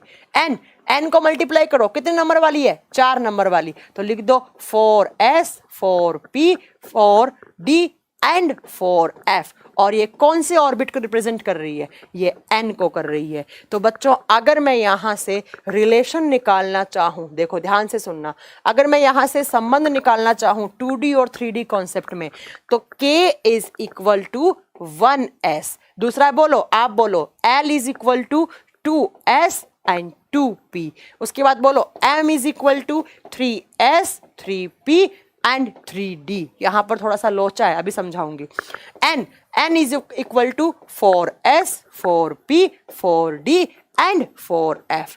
ये क्या है, 2D कॉन्सेप्ट, ये क्या है, 3D कॉन्सेप्ट। ऐसे रिलेशन निकल जाएगा। ये कॉन्सेप्ट समझ में आ गया कोई भी एलिमेंट दे दो, आप उसका इलेक्ट्रॉनिक कॉन्फ़िगरेशन चुटकियों में निकाल दोगे, अगर ये समझ में आ गया तो। समझ में आया? कुछ डाउट है यहाँ तक? कुछ नहीं करना है, इतनी सी बात याद करना है बच्चा, इतनी सी बात याद करनी है कि LMN ऑर्बिट्स होते हैं, वो 2D कॉन्सेप्ट था, लेकिन 3D में पता लगा कि ये ऑर्बिट भी आगे बंटे हुए होते हैं। और किसका? ये ऑर्बिट भी आगे बंटे हुए होते हैं, किस में? सब ऑर्बिटल्स में या सब सेल्स में। K है उसके अंदर 1 होता है, L के अंदर 2 होते हैं, M के अंदर 3 होते हैं, N के अंदर 4 होते हैं। ठीक है बच्चा, जो K है वो 1 नंबर की शेल है, तो 1 को S से मल्टीप्लाई करेंगे 1S आ जाएगा।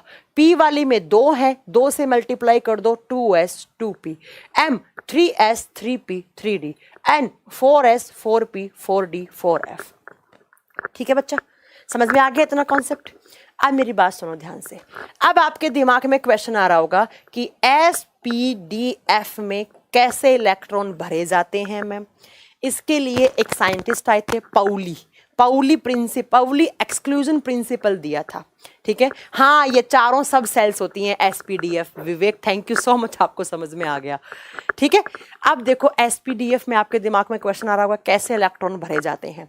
एक साइंटिस्ट आए थे पाउली नाम के, आगे आपको लिखवा दूंगी, पाउली एक्सक्लूजन प्रिंसिपल, पाउली का सिद्धांत आया था। पाउली जी ने कहा था कि इलेक्ट्रॉन को हम ऐसे बॉक्स में ऐसे भरेंगे, हम इन SPDF में जब हम इलेक्ट्रॉन रखेंगे तो एक बॉक्स बनाएंगे, और इस बॉक्स के अंदर, एक बॉक्स के अंदर मैक्सिमम 1 बॉक्स, एक बॉक्स के अंदर अधिकतम इलेक्ट्रॉन कितने आ सकते हैं? 2। एक बॉक्स के अंदर 2 इलेक्ट्रॉन आएंगे। ठीक है बच्चा, एक इलेक्ट्रॉन को दिखाएंगे क्लॉकवाइज, एक इलेक्ट्रॉन को दिखाएंगे एंटी क्लॉकवाइज। इन दोनों के इलेक्ट्रॉन का जो स्पिन होता है वो एक दूसरे के ऑपोजिट होता है। इसी को पाउली एक्सक्लूजन प्रिंसिपल बोलते हैं। वो बाद में छोड़ा भी है, आप समझो नहीं। आप तो ऐसे लिख लो कि एक बॉक्स के अंदर 2 इलेक्ट्रॉन आते हैं, एक इलेक्ट्रॉन को ऐसे लिखते हैं, दूसरे को ऐसे भरते हैं। एक क्लॉकवाइज होगा, दूसरा एंटी क्लॉकवाइज होगा, एक ऐसे लिखा जाएगा, दूसरा इसके ऑपोजिट लिखा जाएगा।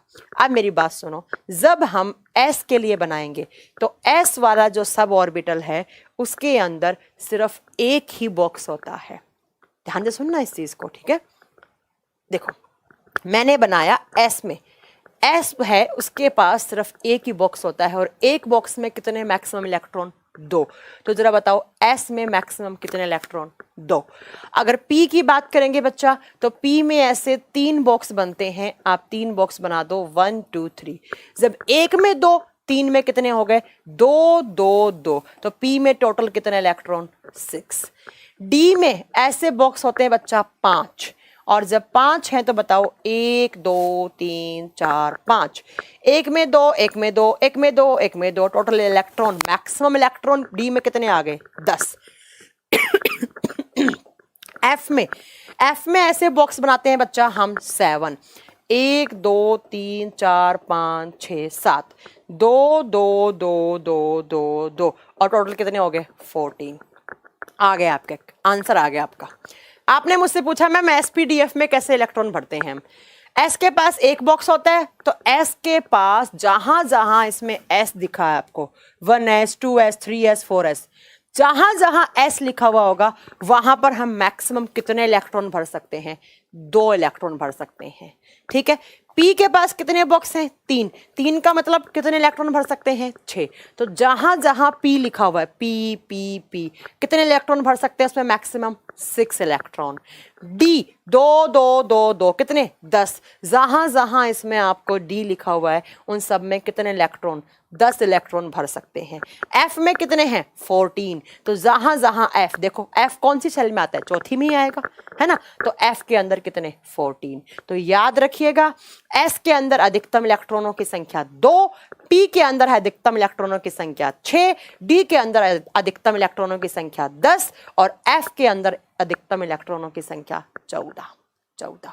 अब मुझे बता दो कि आपको ये बात समझ में आई या नहीं आई। KLMN 2n² वाला 2D फॉर्मूला था, और ये कौन सा है? ये 3D कॉन्सेप्ट है। क्या आपको मेरी बात समझ में आई है? क्या आपको मेरी बात समझ में आई है? नहीं आई, रट्टा लगा लो। S के पास एक बॉक्स है, एक में मैक्सिमम 2 इलेक्ट्रॉन, तो बच्चा विकास कह रहे हैं बिल्कुल नहीं, तो विकास गेट लॉस्ट। अगर आपको नहीं समझ में आया तो आप क्लास छोड़ दीजिए। दिमाग कमेंट कर रहे हैं आप 50 स्क्रीन के ऊपर, कैसे समझ में आएगा? ठीक है, एस के पास मैक्स एक ही बॉक्स, एक बॉक्स में मैक्सिमम 2 इलेक्ट्रॉन, तो जहां जहां एस लिखा हुआ है वहां वहां 2-2 इलेक्ट्रॉन। पी के पास कितने बच्चा? 6, जहां जहां पी लिखा है पी में अधिकतम इलेक्ट्रॉन संख्या 6। डी में कितने? 10। ठीक है, उसके बाद आप बताओगे बच्चा एफ में कितने? 14। एक बच्चा बोल रहा है कि मैम 2 और 3 और 5 7 का कॉन्सेप्ट क्लियर नहीं हुआ।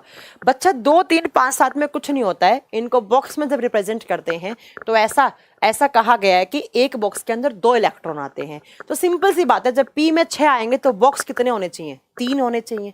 ये क्या आपको करना है? ठीक है, जब मैंने बोला डी के अंदर मैक्सिमम 10 इलेक्ट्रॉन आ सकते हैं, एक बॉक्स में 2 हैं, तो डी के पास मिनिमम बॉक्स की रिक्वायरमेंट कितनी है? 5। क्या इतनी मैथ्स भी नहीं आ रही है क्या आप लोग? ठीक है, अब नेक्स्ट है एफ में 14 इलेक्ट्रॉन आ सकते हैं।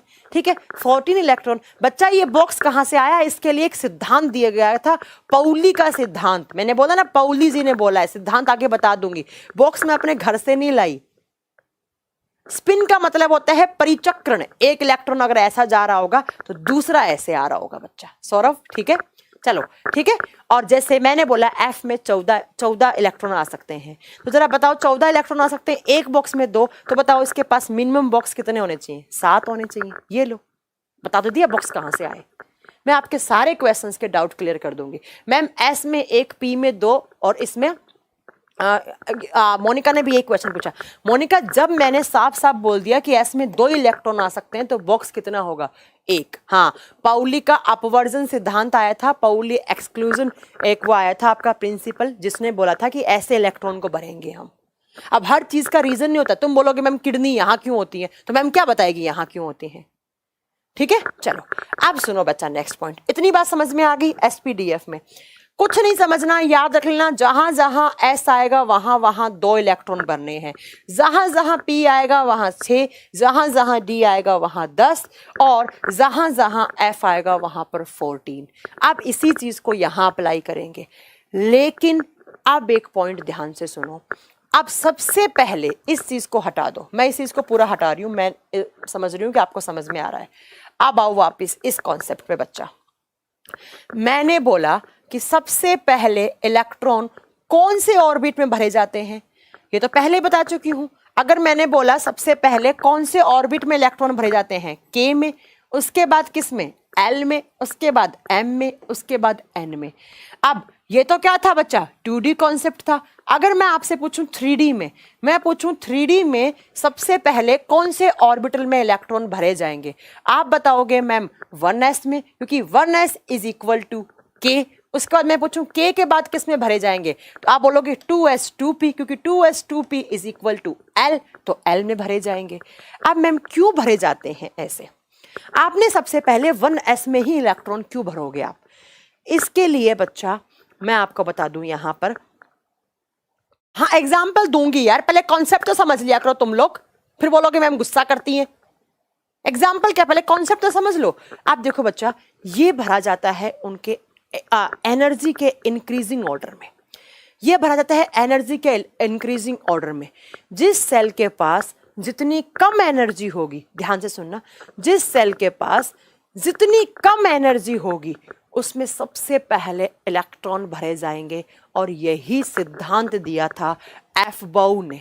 एफ बाउ ने एक साइंटिस्ट हैं, आगे आप नाम पढ़ोगे, जिन साइंटिस्ट का नाम है, बड़ा ही अजीब सा स्पेलिंग है, AUF और डैश लगा के BAU लिखा जाता है। ऑफ बाउ का सिद्धांत बोलते हैं इनको, ऑफ बाउ का सिद्धांत बोलते हैं हम, ठीक है, ऑफ बाउ का सिद्धांत बोलते हैं। बच्चा ध्यान से सुनना, ऑफ बाउ एग्जाम में कभी कोई क्वेश्चन आता भी ऐसा कि ऑफ बाउ प्रिंसिपल क्या होता है। ऑफ बाउ ने बताया कि जिस भी ऑर्बिट की एनर्जी सबसे कम होगी उसमें सबसे पहले इलेक्ट्रॉन भरे जाएंगे। अब एक बात याद रखना, सबसे कम एनर्जी होती है के की, उसके बाद होती है थोड़ी सी ज्यादा एल की, उसके बाद एम की, उसके बाद एन की। ठीक है।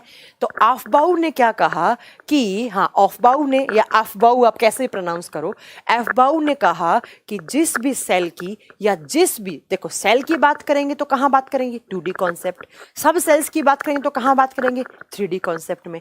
तो ऑफबाउ ने कहा चाहे आप 2D कॉन्सेप्ट में इलेक्ट्रॉन भर रहे हैं, चाहे आप 3D कॉन्सेप्ट में इलेक्ट्रॉन भर रहे हैं, लेकिन जिस भी सेल की या सब सेल की एनर्जी सबसे कम होगी उसमें सबसे पहले इलेक्ट्रॉन, फिर थोड़ी सी ज़्यादा उसमें, फिर थोड़ी सी ज़्यादा उसमें, फिर थोड़ी सी ज़्यादा उसमें। तो अब मुझे बताओ कि सबसे कम एनर्जी वाली शेल कौन सी है, K, और K is equal to 1s। तो सबसे पहले इलेक्ट्रॉन किस में भरा जाएगा, सबसे पहले इलेक्ट्रॉन किस में भरा जाएगा, 1s में। सबसे पहले इलेक्ट्रॉन 1s में भरेंगे क्योंकि 1s की एनर्जी सबसे कम है। अब 1s के बाद किस में जाएगा, 2s में, फिर 3p में। अब नेक्स्ट लाइन सुनना मेरी ध्यान से, यही गड़बड़ है, बस ये कॉन्सेप्ट समझ में आ गया, सारा इलेक्ट्रॉनिक कॉन्फ़िगरेशन एक चुटकियों में बना दोगे। नेक्स्ट सुनो बच्चा, उसके बाद 3p के बाद 3s में आता है, 3p में आता है। अब मुझे बताओ 3p के बाद इलेक्ट्रॉन किस में जाने चाहिए, 3d में जाने चाहिए। लेकिन मैम 3D में इलेक्ट्रॉन नहीं जाते, पहले किस में आते हैं इलेक्ट्रॉन, 4s में, क्योंकि बच्चा इस 4s की एनर्जी कम होती है किससे, 3D से। बस ये पॉइंट समझ में आ गया है ना, सारी गाथा समझ में आ जाएगी। K में कोई चेंज नहीं होगा, सबसे पहले इलेक्ट्रॉन K वाला मतलब 1s में भरेंगे, ध्यान से सुनो इस चीज को, ठीक है, 1s में। अब क्या आएगा, 2s में, 2p में, फिर किस में भरेंगे, 3s, 3p में। लेकिन मैम अब कहां पर इलेक्ट्रॉन आने चाहिए थे, 3D में, लेकिन 3D में इलेक्ट्रॉन नहीं आएंगे क्योंकि ऑफबाउ जी ने कहा था कि जिस शेल की या जिस सब सेल की एनर्जी कम होगी उसमें पहले इलेक्ट्रॉन आएंगे। यहां पर 4s की एनर्जी कम होती है किसके मुकाबले, 3D के। तो पहले मैं किसको लिखूंगी, यहां पर 4s को लिखूंगी, फिर मैं 3D को लिखूंगी, फिर मैं वापस आ जाऊं, 4s तो पहले प्लेस कर दिया आपने, यहां पर रख दिया, तो क्या बचा, 4p बचा, फिर 4d बचा, फिर 4f बचा। बस ऐसे इलेक्ट्रॉन भर लो आप, ऐसे इलेक्ट्रॉन भर लो।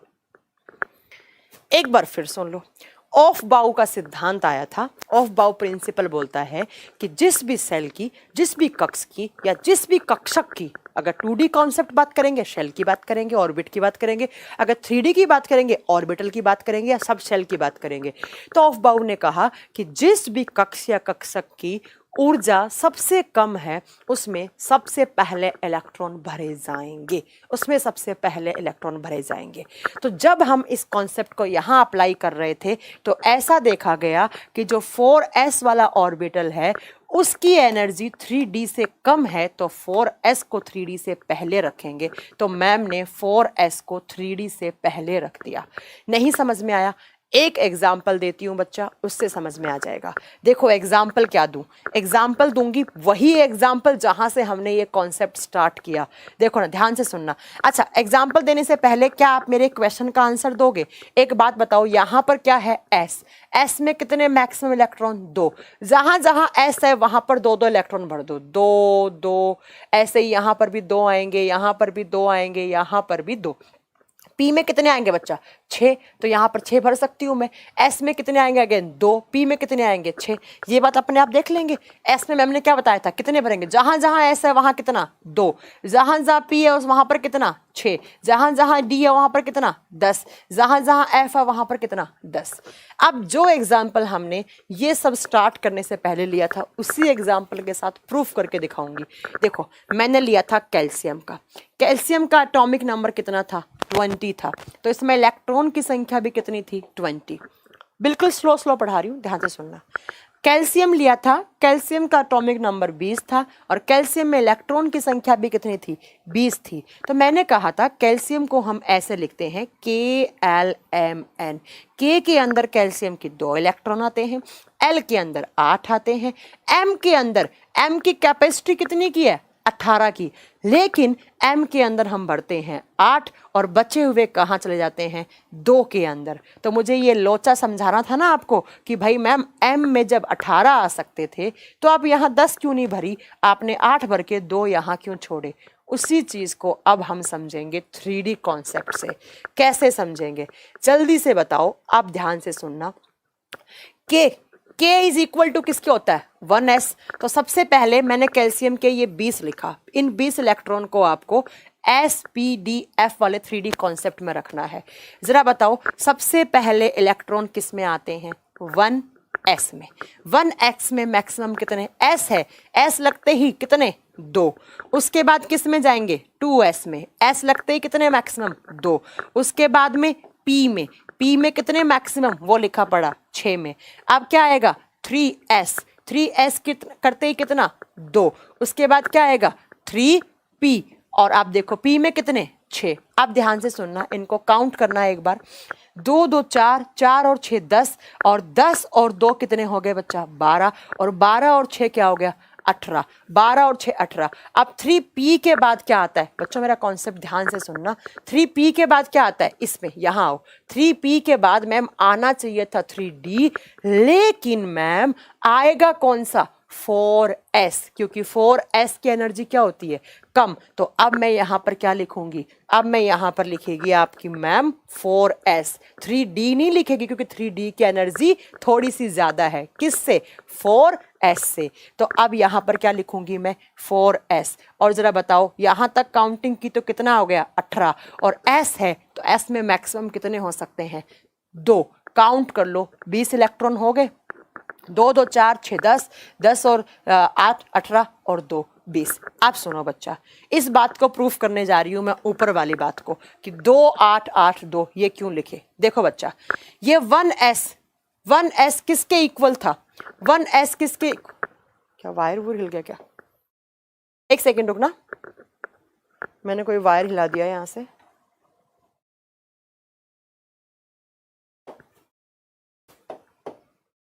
हाँ देखो 1s किसके इक्वल था k का, और k में कितने इलेक्ट्रॉन है बताओ। 1s किसके बराबर था k के, और कितने हो गए 2 इलेक्ट्रॉन। 2s 2p को किसके साथ लिखा था हमने, किसके इक्वल l। अब l में काउंट करना कितने हैं 6 और 2। भाई 2s 2p किसके इक्वल था, अभी तो समझाया था 2s 2p equal to l। 2s और 2p किसके बराबर है l के बराबर। कितने इलेक्ट्रॉन हैं 8, तो l में कितने आ गए 8 इलेक्ट्रॉन आ गए। अब 3s और 3p, तीसरा 3s 3p किस में आते हैं बच्चा m में आते हैं, और m में कितने इलेक्ट्रॉन हो गए काउंट करना जरा। 6 और 2 कितने हो गए m में, 6 और 2 m में हो गए 8। और ये 4s वाली सब सेल किस में आ रही थी n में, और s का मतलब 2, तो ये 4s चौथा। भाई n इज इक्वल टू 4 किसके लिए रखते हैं, चौथे नंबर के लिए तो रखते हैं। तो ये n, और n में कितने आए हैं 2। तो जरा बताओ 2 8 8 2, ऊपर भी क्या लिखा था 2 8 8 2। इसीलिए हमने m में सिर्फ 8 भरे और n में सिर्फ 2 भरे। यहां पर चाहते तो आप 10 भर सकते थे, लेकिन नहीं भरे क्योंकि मैम यहाँ पर 3d नहीं आएगा 4s पहले आएगा, क्योंकि 4s का एनर्जी लेवल क्या होता है कम, किससे 3d से। ये था 2d कॉन्सेप्ट और ये था 3d कॉन्सेप्ट। ये लो भैया, अगर आपको ये समझ में आ गया, कोई भी एलिमेंट दे दो आप निकाल के छोड़ दोगे इसका। चलो बताओ ये चीज समझ में आई। मैंने कहा था मैं बताऊंगी कि m में मैंने 8 क्यों भरे, मैंने यहाँ पर 10 क्यों नहीं भरे, या मैं n तक गई क्यों, मैंने कहा था और मैंने बता दिया, मैंने प्रूफ कर दिया, मैंने प्रूफ कर दिया यहाँ पर। अब बताओ कोई दिक्कत है यहाँ तक, किसी को भी दिक्कत है यहाँ तक, समझ में आया, समझ में आया। चलो नहीं आया फिर भी 4-5 एग्जाम्पल करते हैं, चलो 4-5 एग्जाम्पल करते हैं बच्चा। मुझे ना ये सब पढ़ा के मेरे स्कूल की याद आ जाती है। हमारे एक टीचर हुआ करते थे साउथ साइड के, बहुत अच्छे टीचर थे केमिस्ट्री के, उन्होंने समझाया तब से समझ में आ रखा है। अब एक कह रहे हैं मैम इलेक्ट्रॉन प्रोटॉन न्यूट्रॉन पे चार्ज, मैंने चार्ज की बात ही नहीं की अभी, चार्ज पढ़ाएंगे भैया आराम से, अभी नहीं, ठीक है। चलो अब देखो 2-4 एग्जाम्पल करके दिखाओ मैं जल्दी से, फिर मानूंगी मैं आप लोगों को। चलो आप मुझे लिख के दिखाओ किसका, आर्गन का। जल्दी लिखो बच्चा, आर्गन का कैसे लिखोगे। गलत लिख दिया मैम, किसका गलत लिख दिया, 2 8 8 2 सही तो है, अच्छा आपने गलत लिख दिया, ओके। चलो देखो बच्चा, आर्गन, आर्गन का एटॉमिक नंबर कितना होता है 18। जल्दी से भर के दिखा दो कि आर्गन का कैसे लिखेंगे। चलो आओ मेरे साथ देखो, देखो काले पेन से लिखते हैं। देखो सबसे पहले किस में जाएंगे 1s, उसके बाद क्या लिखते हैं 2s 2p, उसके बाद लिखते हैं 3s 3p, एंड फिर क्या आएगा 3d नहीं आएगा, क्या आएगा मैम 4s। अब भर लो जरा, s में कितने 2, s में यहां पर भी कितने आएंगे 2, p में कितने 6, 2 6, काउंट करना कितने हो गए 2 2 4 6 10 और 10 और 2 12 और 10 18, बस यहाँ तक आपका आर्गन का बन गया। ये किसका हो गया आर्गन, आर्गन में इतने इलेक्ट्रॉन है। ये 1s आर्गन में किसके बराबर होगा k के बराबर, ये 2s और 2p किसके बराबर होगा l के, और ये किसके बराबर होगा m के। तो आर्गन में कैसे आप अगर 2d कॉन्सेप्ट में लिखोगे तो कैसे लिखोगे 2 6 और 2 कितने हो गए 8 और 6 और 2 कितने हो गए 8। तो अगर 2d कॉन्सेप्ट लिखोगे तो ऐसे लिख दो आर्गन, अगर 3d कॉन्सेप्ट लिखोगे तो ऐसे लिख दो। ये लो बच्चा, ये लो बच्चा, क्या कुछ समझ में आ रहा है, कुछ पल्ले पड़ रहा है इस दिमाग में हा? एक तरीका और बताऊंगी लिखने का, चलो और लिख के दिखाओ। आप किसका लिख के दिखाओगे, आप मुझे किसी का भी लिख के दिखा दो, चलो जल्दी से लिख के दिखाओ। हाँ आप लिख के दिखाओ मुझे सोडियम का, जल्दी बताओ सोडियम का कैसे लिखोगे। सोडियम कितने नंबर पे आता है 11, जल्दी लिखना कैसे लिखा जाएगा 1s 2s 2 2 2 4 2p, जरा बताना p में कितने आते हैं 6 6 2 8 2 10, अब क्या आएगा बच्चा 11, तो अब क्या आएगा बच्चा 3s 3s में कितना 6 2 8 2 10, लेकिन 11 इलेक्ट्रॉन कितने हैं यहाँ पर 11, तो s में कितना आएगा सिर्फ 1 आएगा बच्चा। ये क्या बन जाएगा सोडियम का K, ये क्या बन जाएगा सोडियम का L, ये क्या बन जाएगा M। तो K में कितने हैं टोटल 2, L में कितने हैं 8, M में कितना है 1, तो सोडियम को कैसे लिख देंगे 2 8 1 से लिख देंगे। समझ में आए, ठीक है चलो एक और लिख के दिखाओ। इस बार आप मुझे थोड़ा सा बड़ा लिख के दिखाओ, तुम लिख के दिखाओ मुझे आयरन Fe का, आयरन का लिख के दिखाओ Fe। नहीं समझ में आया तो अब मैं कुछ नहीं कर सकती आपके। आयरन कितने नंबर पे आता है 26 नंबर पे आता है ना रे बच्चों, भूल गई होंगी मैं, 26 पे आता होगा, सही है 26 पे आता है आयरन। बताओ आयरन का लिख के दिखाओ, जल्दी लिख के दिखाओ आयरन का कैसे लिखोगे। फिर हम आपको एक तरीका और बताएंगे, लेकिन आज की क्लास में तो नहीं हो पाएगा, कल बताएंगे एक तरीका और इसका। जल्दी बताओ आयरन का कैसे लिखेंगे। हाँ अभी तो आपको एक्सेप्शन ही बताऊंगी मैं 2-4, रुको अभी कैसे लिखेंगे 26। चलो स्टार्ट करें लिखना, क्या आप लोग लिख दोगे। देखो बच्चा सबसे पहला 1s, s में मैक्सिमम 2, 2s 2, 2p 6, उसके बाद 3s में कितने 2, 3p में कितने 6। अब 3d मत लिख देना, गलत हो जाएगा, क्या लिखोगे 4s 2 3d। अब जरा काउंट कर लिया करो पहले, 2 2 4 6 10 हो गए, 10 11 12 और 12 और 6 18 20 हो गए 20। और अब 3d में, d में मैक्सिमम कितने आ सकते हैं 10, लेकिन हमें तो कितने भरने हैं 6, तो 3d क्या हो जाएगा 6 हो जाएगा बच्चा। 3d क्या हो गया। मैडम बहुत गुस्सा करती हो, यस हमेशा करूंगी, तुम्हें कोई दिक्कत है तो तुम क्लास छोड़ दो। जब मैं इतना अच्छा कॉन्सेप्ट पढ़ाऊंगी और तुम मुझसे पूछोगे कि s कहाँ से आया p कहाँ से आया, तो गुस्सा नहीं आएगा एक टीचर को। फिर बोलते मैडम बहुत गुस्सा करती हो, आपको दिक्कत है मेरे से, आप अपना मैनेजमेंट को फोन करो, अपना फ्री अमाउंट वापस ले लो, मैं ऐसे ही गुस्सा करके पढ़ाऊंगी, ये मेरा स्टाइल है। नहीं पढ़ना कोई दिक्कत नहीं, आपको गुस्से से दिक्कत है मेरे, आप टीचर से ले लो और वो आपका मैनेजमेंट से वापस पैसा ले लो। अभिनंदन आपने बिल्कुल सही लिखा है, ठीक है बच्चा समझ में आया। तो ये आयरन का लिख दिया, लिख दोगे कोई दिक्कत है लिखने में, किसी का भी लिख दोगे आप, तो कुछ नहीं करना है बच्चों। याद रखना है K के अंदर एक सब ऑर्बिटल होता है, ठीक है, P के अंदर 2 होते हैं, D के अंदर 3 होते हैं और F के अंदर 4 होते हैं।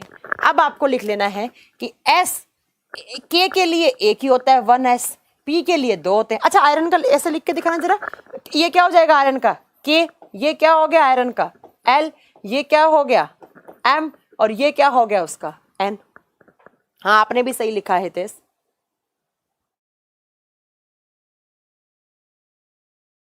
ठीक है। चलो एक दो एग्जाम्पल और लिख के दिखाओ, आप मुझे लिख के दिखाओ बच्चा जल्दी से। एल्यूमिनियम का लिख के दिखाओ जल्दी से। एल्यूमिनियम का एटॉमिक नंबर कितना होता है 13 नंबर, या तो गुस्सा देख लो या पढ़ लो। हाँ जी जल्दी बताओ, एल्यूमिनियम का लिख के देखो, एल्यूमिनियम का कैसे लिखोगे, एल्यूमिनियम का कैसे लिखोगे, जल्दी लिखो। 1s, s में कितने 2, 2s 2, 2, 2p 6, 6 2 8 2 10। अब क्या आएगा बच्चा, 2p के बाद क्या आता है 3s 2, कितने हो गए काउंट करना, 2 2 4 6 10 11 12। अब 3s के बाद क्या आएगा 3p, और एल्यूमिनियम 13 नंबर पर 12 भर चुके हैं, p में 6 आ सकते हैं लेकिन बचा 1, तो कितना आ जाएगा 1। ये क्या बन गया p का k, ये क्या बन गया p का l, ये क्या बन गया उसका m। तो ये आप देख लेंगे m में कितने हो गए 3 हो गए, इसीलिए एल्यूमिनियम की +3 वैलेंसी होती है। ये वैलेंसी वाला छोड़ो, आप आगे देखेंगे। 2 8 3 होगा, 5 कहां से आ जाएगा, कौन लिख रहा है 5, 5 कहां दिख रहे हैं आपको, यहां पर 2 और +1 ही तो है, तो 3, इसलिए इसकी वैलेंसी +3 होती है। ठीक है, तो ये आज की क्लास में मैंने आपको इलेक्ट्रॉनिक कॉन्फ़िगरेशन लिखना सिखा दिया। अब मैं कल की क्लास में आपको क्या सिखाऊंगी, कल की क्लास में आपको बच्चा कुछ इलेक्ट्रॉनिक कॉन्फ़िगरेशन के एक्सेप्शन बनते हैं, ठीक है, वो बताऊंगी आपको। ठीक है, कौन कौन सा, तो आप बताएंगे यहाँ पर क्रोमियम और कॉपर जो होते हैं वो एक्सेप्शन में आते हैं। ठीक है, वो अलग। मैम 3D वाले में देखो, साइंस में केमिस्ट्री में द्रव्यमान और भार एक ही चीज होती है। विवेक पहली क्लास में बताया था, केमिस्ट्री में द्रव्यमान और भार एक ही चीज होती है। एटॉमिक मास को परमाणु द्रव्यमान, या पूछेगा एल्यूमिनियम की एल सब ऑर्बिटल कैसे लिखेंगे, आप बताओगे 2s 2 और 2p6 लिखेंगे, ये आ जाता है बच्चा, ऐसे एग्जाम में क्वेश्चन पूछ ले जाते हैं। ठीक है, अब मैं कल की क्लास में, देखो आज हमने पहले क्या क्या पढ़ा, फिर हम कल की क्लास की बात करेंगे। ठीक है, देखो बच्चा, फिजिक्स में मास और भार अलग अलग होता है, द्रव्यमान और भार अलग होता है। केमिस्ट्री में द्रव्यमान भार एक ही चीज होती है। ठीक है, चलो अब देखो बच्चा, आज हमने क्या पढ़ा, मैंने आपको बताया कि एटॉमिक नंबर और एटॉमिक मास कैसे याद करने हैं। 20 तक के एलिमेंट के हमने एटॉमिक नंबर और एटॉमिक मास याद किए। मैंने बताया कि अगर किसी का एटॉमिक नंबर परमाणु क्रमांक सम संख्या है तो उसका एटॉमिक मास जस्ट डबल हो जाएगा। ठीक है बच्चा, अगर कोई विषम संख्या है, विषम का मतलब है कोई भी ऑड नंबर है, तो क्या हो जाएगा, डबल करके उसमें एक +1 ऐड कर दो, ये दोनों फॉर्मूले बन जाएंगे। लेकिन ये दोनों अप्लाई नहीं होते हैं हाइड्रोजन पे, नाइट्रोजन पे, बेरिलियम पे एंड क्लोरीन पे, ये आपको डायरेक्टली याद कर लेने हैं। उसके बाद मैंने आपको बताया क्या कि हम इस इलेक्ट्रॉन को डिस्ट्रीब्यूट करते हैं अलग अलग ऑर्बिट में या अलग अलग ऑर्बिटल्स में, ठीक है। तो अब मैंने कैसे बताया कि इसके लिए 2 कॉन्सेप्ट आए थे, एक आया था 2D कॉन्सेप्ट, एक आया था 3D। 2D में हमने बात की थी किसके बारे में, ऑर्बिट या शेल के बारे में, हिंदी में कक्ष, और ये कौन कौन सी होती हैं, KLMN, और KLMN में मैक्सिमम इलेक्ट्रॉन किस फॉर्मूले से निकाल लेते हैं, 2n² से। 3D में हम किसके बारे में बात करते हैं, ऑर्बिटल्स के बारे में, या सब ऑर्बिटल्स या सब सेल्स के बारे में बात करते हैं, कक्षकों के बारे में बात करते हैं, और इनको कैसे लिखा जाता है, SPDF में, SPDF। S में मैक्सिमम 2 इलेक्ट्रॉन, P में 6, D में 10, F में 14। S के लिए हमेशा 1 बॉक्स बनता है, P के लिए 2 बनते हैं, D के लिए 5 बनते हैं, F के लिए 14 बनते हैं। और इन बॉक्स के अंदर इलेक्ट्रॉन हम ऐसे भरते हैं, एक इलेक्ट्रॉन का स्पिन ऐसे दिखाते हैं, दूसरे का नीचे से दिखाते हैं। ये पाउली जी ने बोली थी बात, ये किसने बोली थी, पाउली जी ने, कि जो इलेक्ट्रॉन है उनका स्पिन, उनका परिचक्रण एक क्लॉकवाइज होगा तो एक एंटी क्लॉकवाइज होगा। ये सब प्रिंसिपल लिखा दूंगी, कल की क्लास में पेन और कॉपी लेकर बैठ जाना, सब लिखा दूंगी। ठीक है बच्चा, उसके बाद हमने बताया कि हमने 2D और 3D में हमने निकाले क्या, रिलेशन। जब 2D और 3D में रिलेशन निकाले तो K को 1 नंबर दिया, इसको 2, इसको 3, इसको 4 नंबर दिया। K में सिर्फ एक S होता है, L में SP दोनों होते हैं, इनमें SPD होते हैं 3, N में SPDF होते हैं। अब आपने 1 को मल्टीप्लाई कर दिया S से तो 1S आ गया सबसे पहले, फिर आपने 2 को मल्टीप्लाई कर दिया किससे, S से, तो 2S 2P, 3S 3P 3D, 4S 4P 4D 4F। लेकिन मैम 3D वैसे तो पहले आना चाहिए, किससे? 4s से, लेकिन मैम ऑफबाउ नाम के साइंटिस्ट हैं, उन्होंने एक प्रिंसिपल दिया कि ये जो इलेक्ट्रॉन है वो एनर्जी के इंक्रीजिंग ऑर्डर में भरे जाते हैं। कहने का मतलब सबसे पहले जिस कक्ष की सबसे कम एनर्जी होगी उसमें सबसे पहले इलेक्ट्रॉन आएंगे, फिर तो ऐसा देखा गया इसका एनर्जी लेवल इससे कम है और इसका ज़्यादा है, तो पहले 4s में भरेंगे फिर 3D में भरेंगे। ये लो, और किसी का भी निकाल लो, किसी का भी भर लो, ठीक है। अब किसी को डाउट हो तो मुझसे पूछ सकता है, अब किसी को भी डाउट है मुझसे ये क्लास पूछ सकता है। अच्छा, यहां तक की क्लास मुझे नहीं लगता कोई डाउट होगा। अब कल क्या पढ़ाऊंगी? कल क्रोमियम, आपके जो 2 एक्सेप्शन हैं इनका वो बताऊंगी, फिर इन तीनों के प्रिंसिपल्स लिखवा दूंगी और स्टेबिलिटी के 3-4 रूल बताऊंगी आपको कि कैसे इलेक्ट्रॉन ज़्यादा स्टेबल, इलेक्ट्रॉन कितने होते हैं तो कैसे स्टेबल होता है एलिमेंट, ठीक है। फिर हम पढ़ेंगे बच्चा कौन सा, इलेक्ट्रॉन प्रोटॉन न्यूट्रॉन के बारे में पढ़ूंगी, फिर आपका एटॉमिक स्ट्रक्चर खत्म हो जाएगा। हाँ, CDS का लेवल यही है, बिल्कुल यही है। और क्या लेवल पढ़ोगे आप? CDS PCS ऐसे ही क्वेश्चंस आते हैं। आप बताओ आपको आज की क्लास समझ में आई कि नहीं आई? मेरे को बस एक बार ये बता दो कि आपको, अच्छा किसी को नहीं समझ में आई ना, एक बार क्लास ना पेन और कॉपी के साथ लेकर बैठना, दिमाग से पढ़ लेना, सब समझ में आ जाएगी, ठीक है। पेन और कॉपी के साथ बैठना, सब समझ में आ जाएगी। हाँ साहिना, यस मैम, यस समझ में आई है। Class A1, okay. सेप के बारे में, किसकी सेप के बारे में नहीं बताया? समझ में आ गया, ओके समझ गए मैम। मैम आप समझाओ और हमें समझ में नहीं आया, ऐसा हो नहीं सकता, ओके। हाँ, गैसियस इलेक्ट्रॉनिक कॉन्फ़िगरेशन की फॉर्म में लिखना भी सिखाऊंगी, रुक जाओ, कल सिखाऊंगी। कल सिखाऊंगी कि हर एलिमेंट अपना इलेक्ट्रॉनिक कॉन्फ़िगरेशन नोबल गैस की फॉर्म में लिखना चाहता है। हर एक एलिमेंट चाहता है कि मैं नोबल गैस के जैसा अपना इलेक्ट्रॉनिक कॉन्फ़िगरेशन लिखूं। कल बताऊंगी ये कैसे, ठीक है, कल बताऊंगी। आज बहुत ऊपर से चला जाएगा, आज बताऊंगी तो। अच्छा वैसे टाइम भी हो गया ना, दूसरी क्लास भी है। केमिस्ट्री पहली बार समझ में आई, ओके।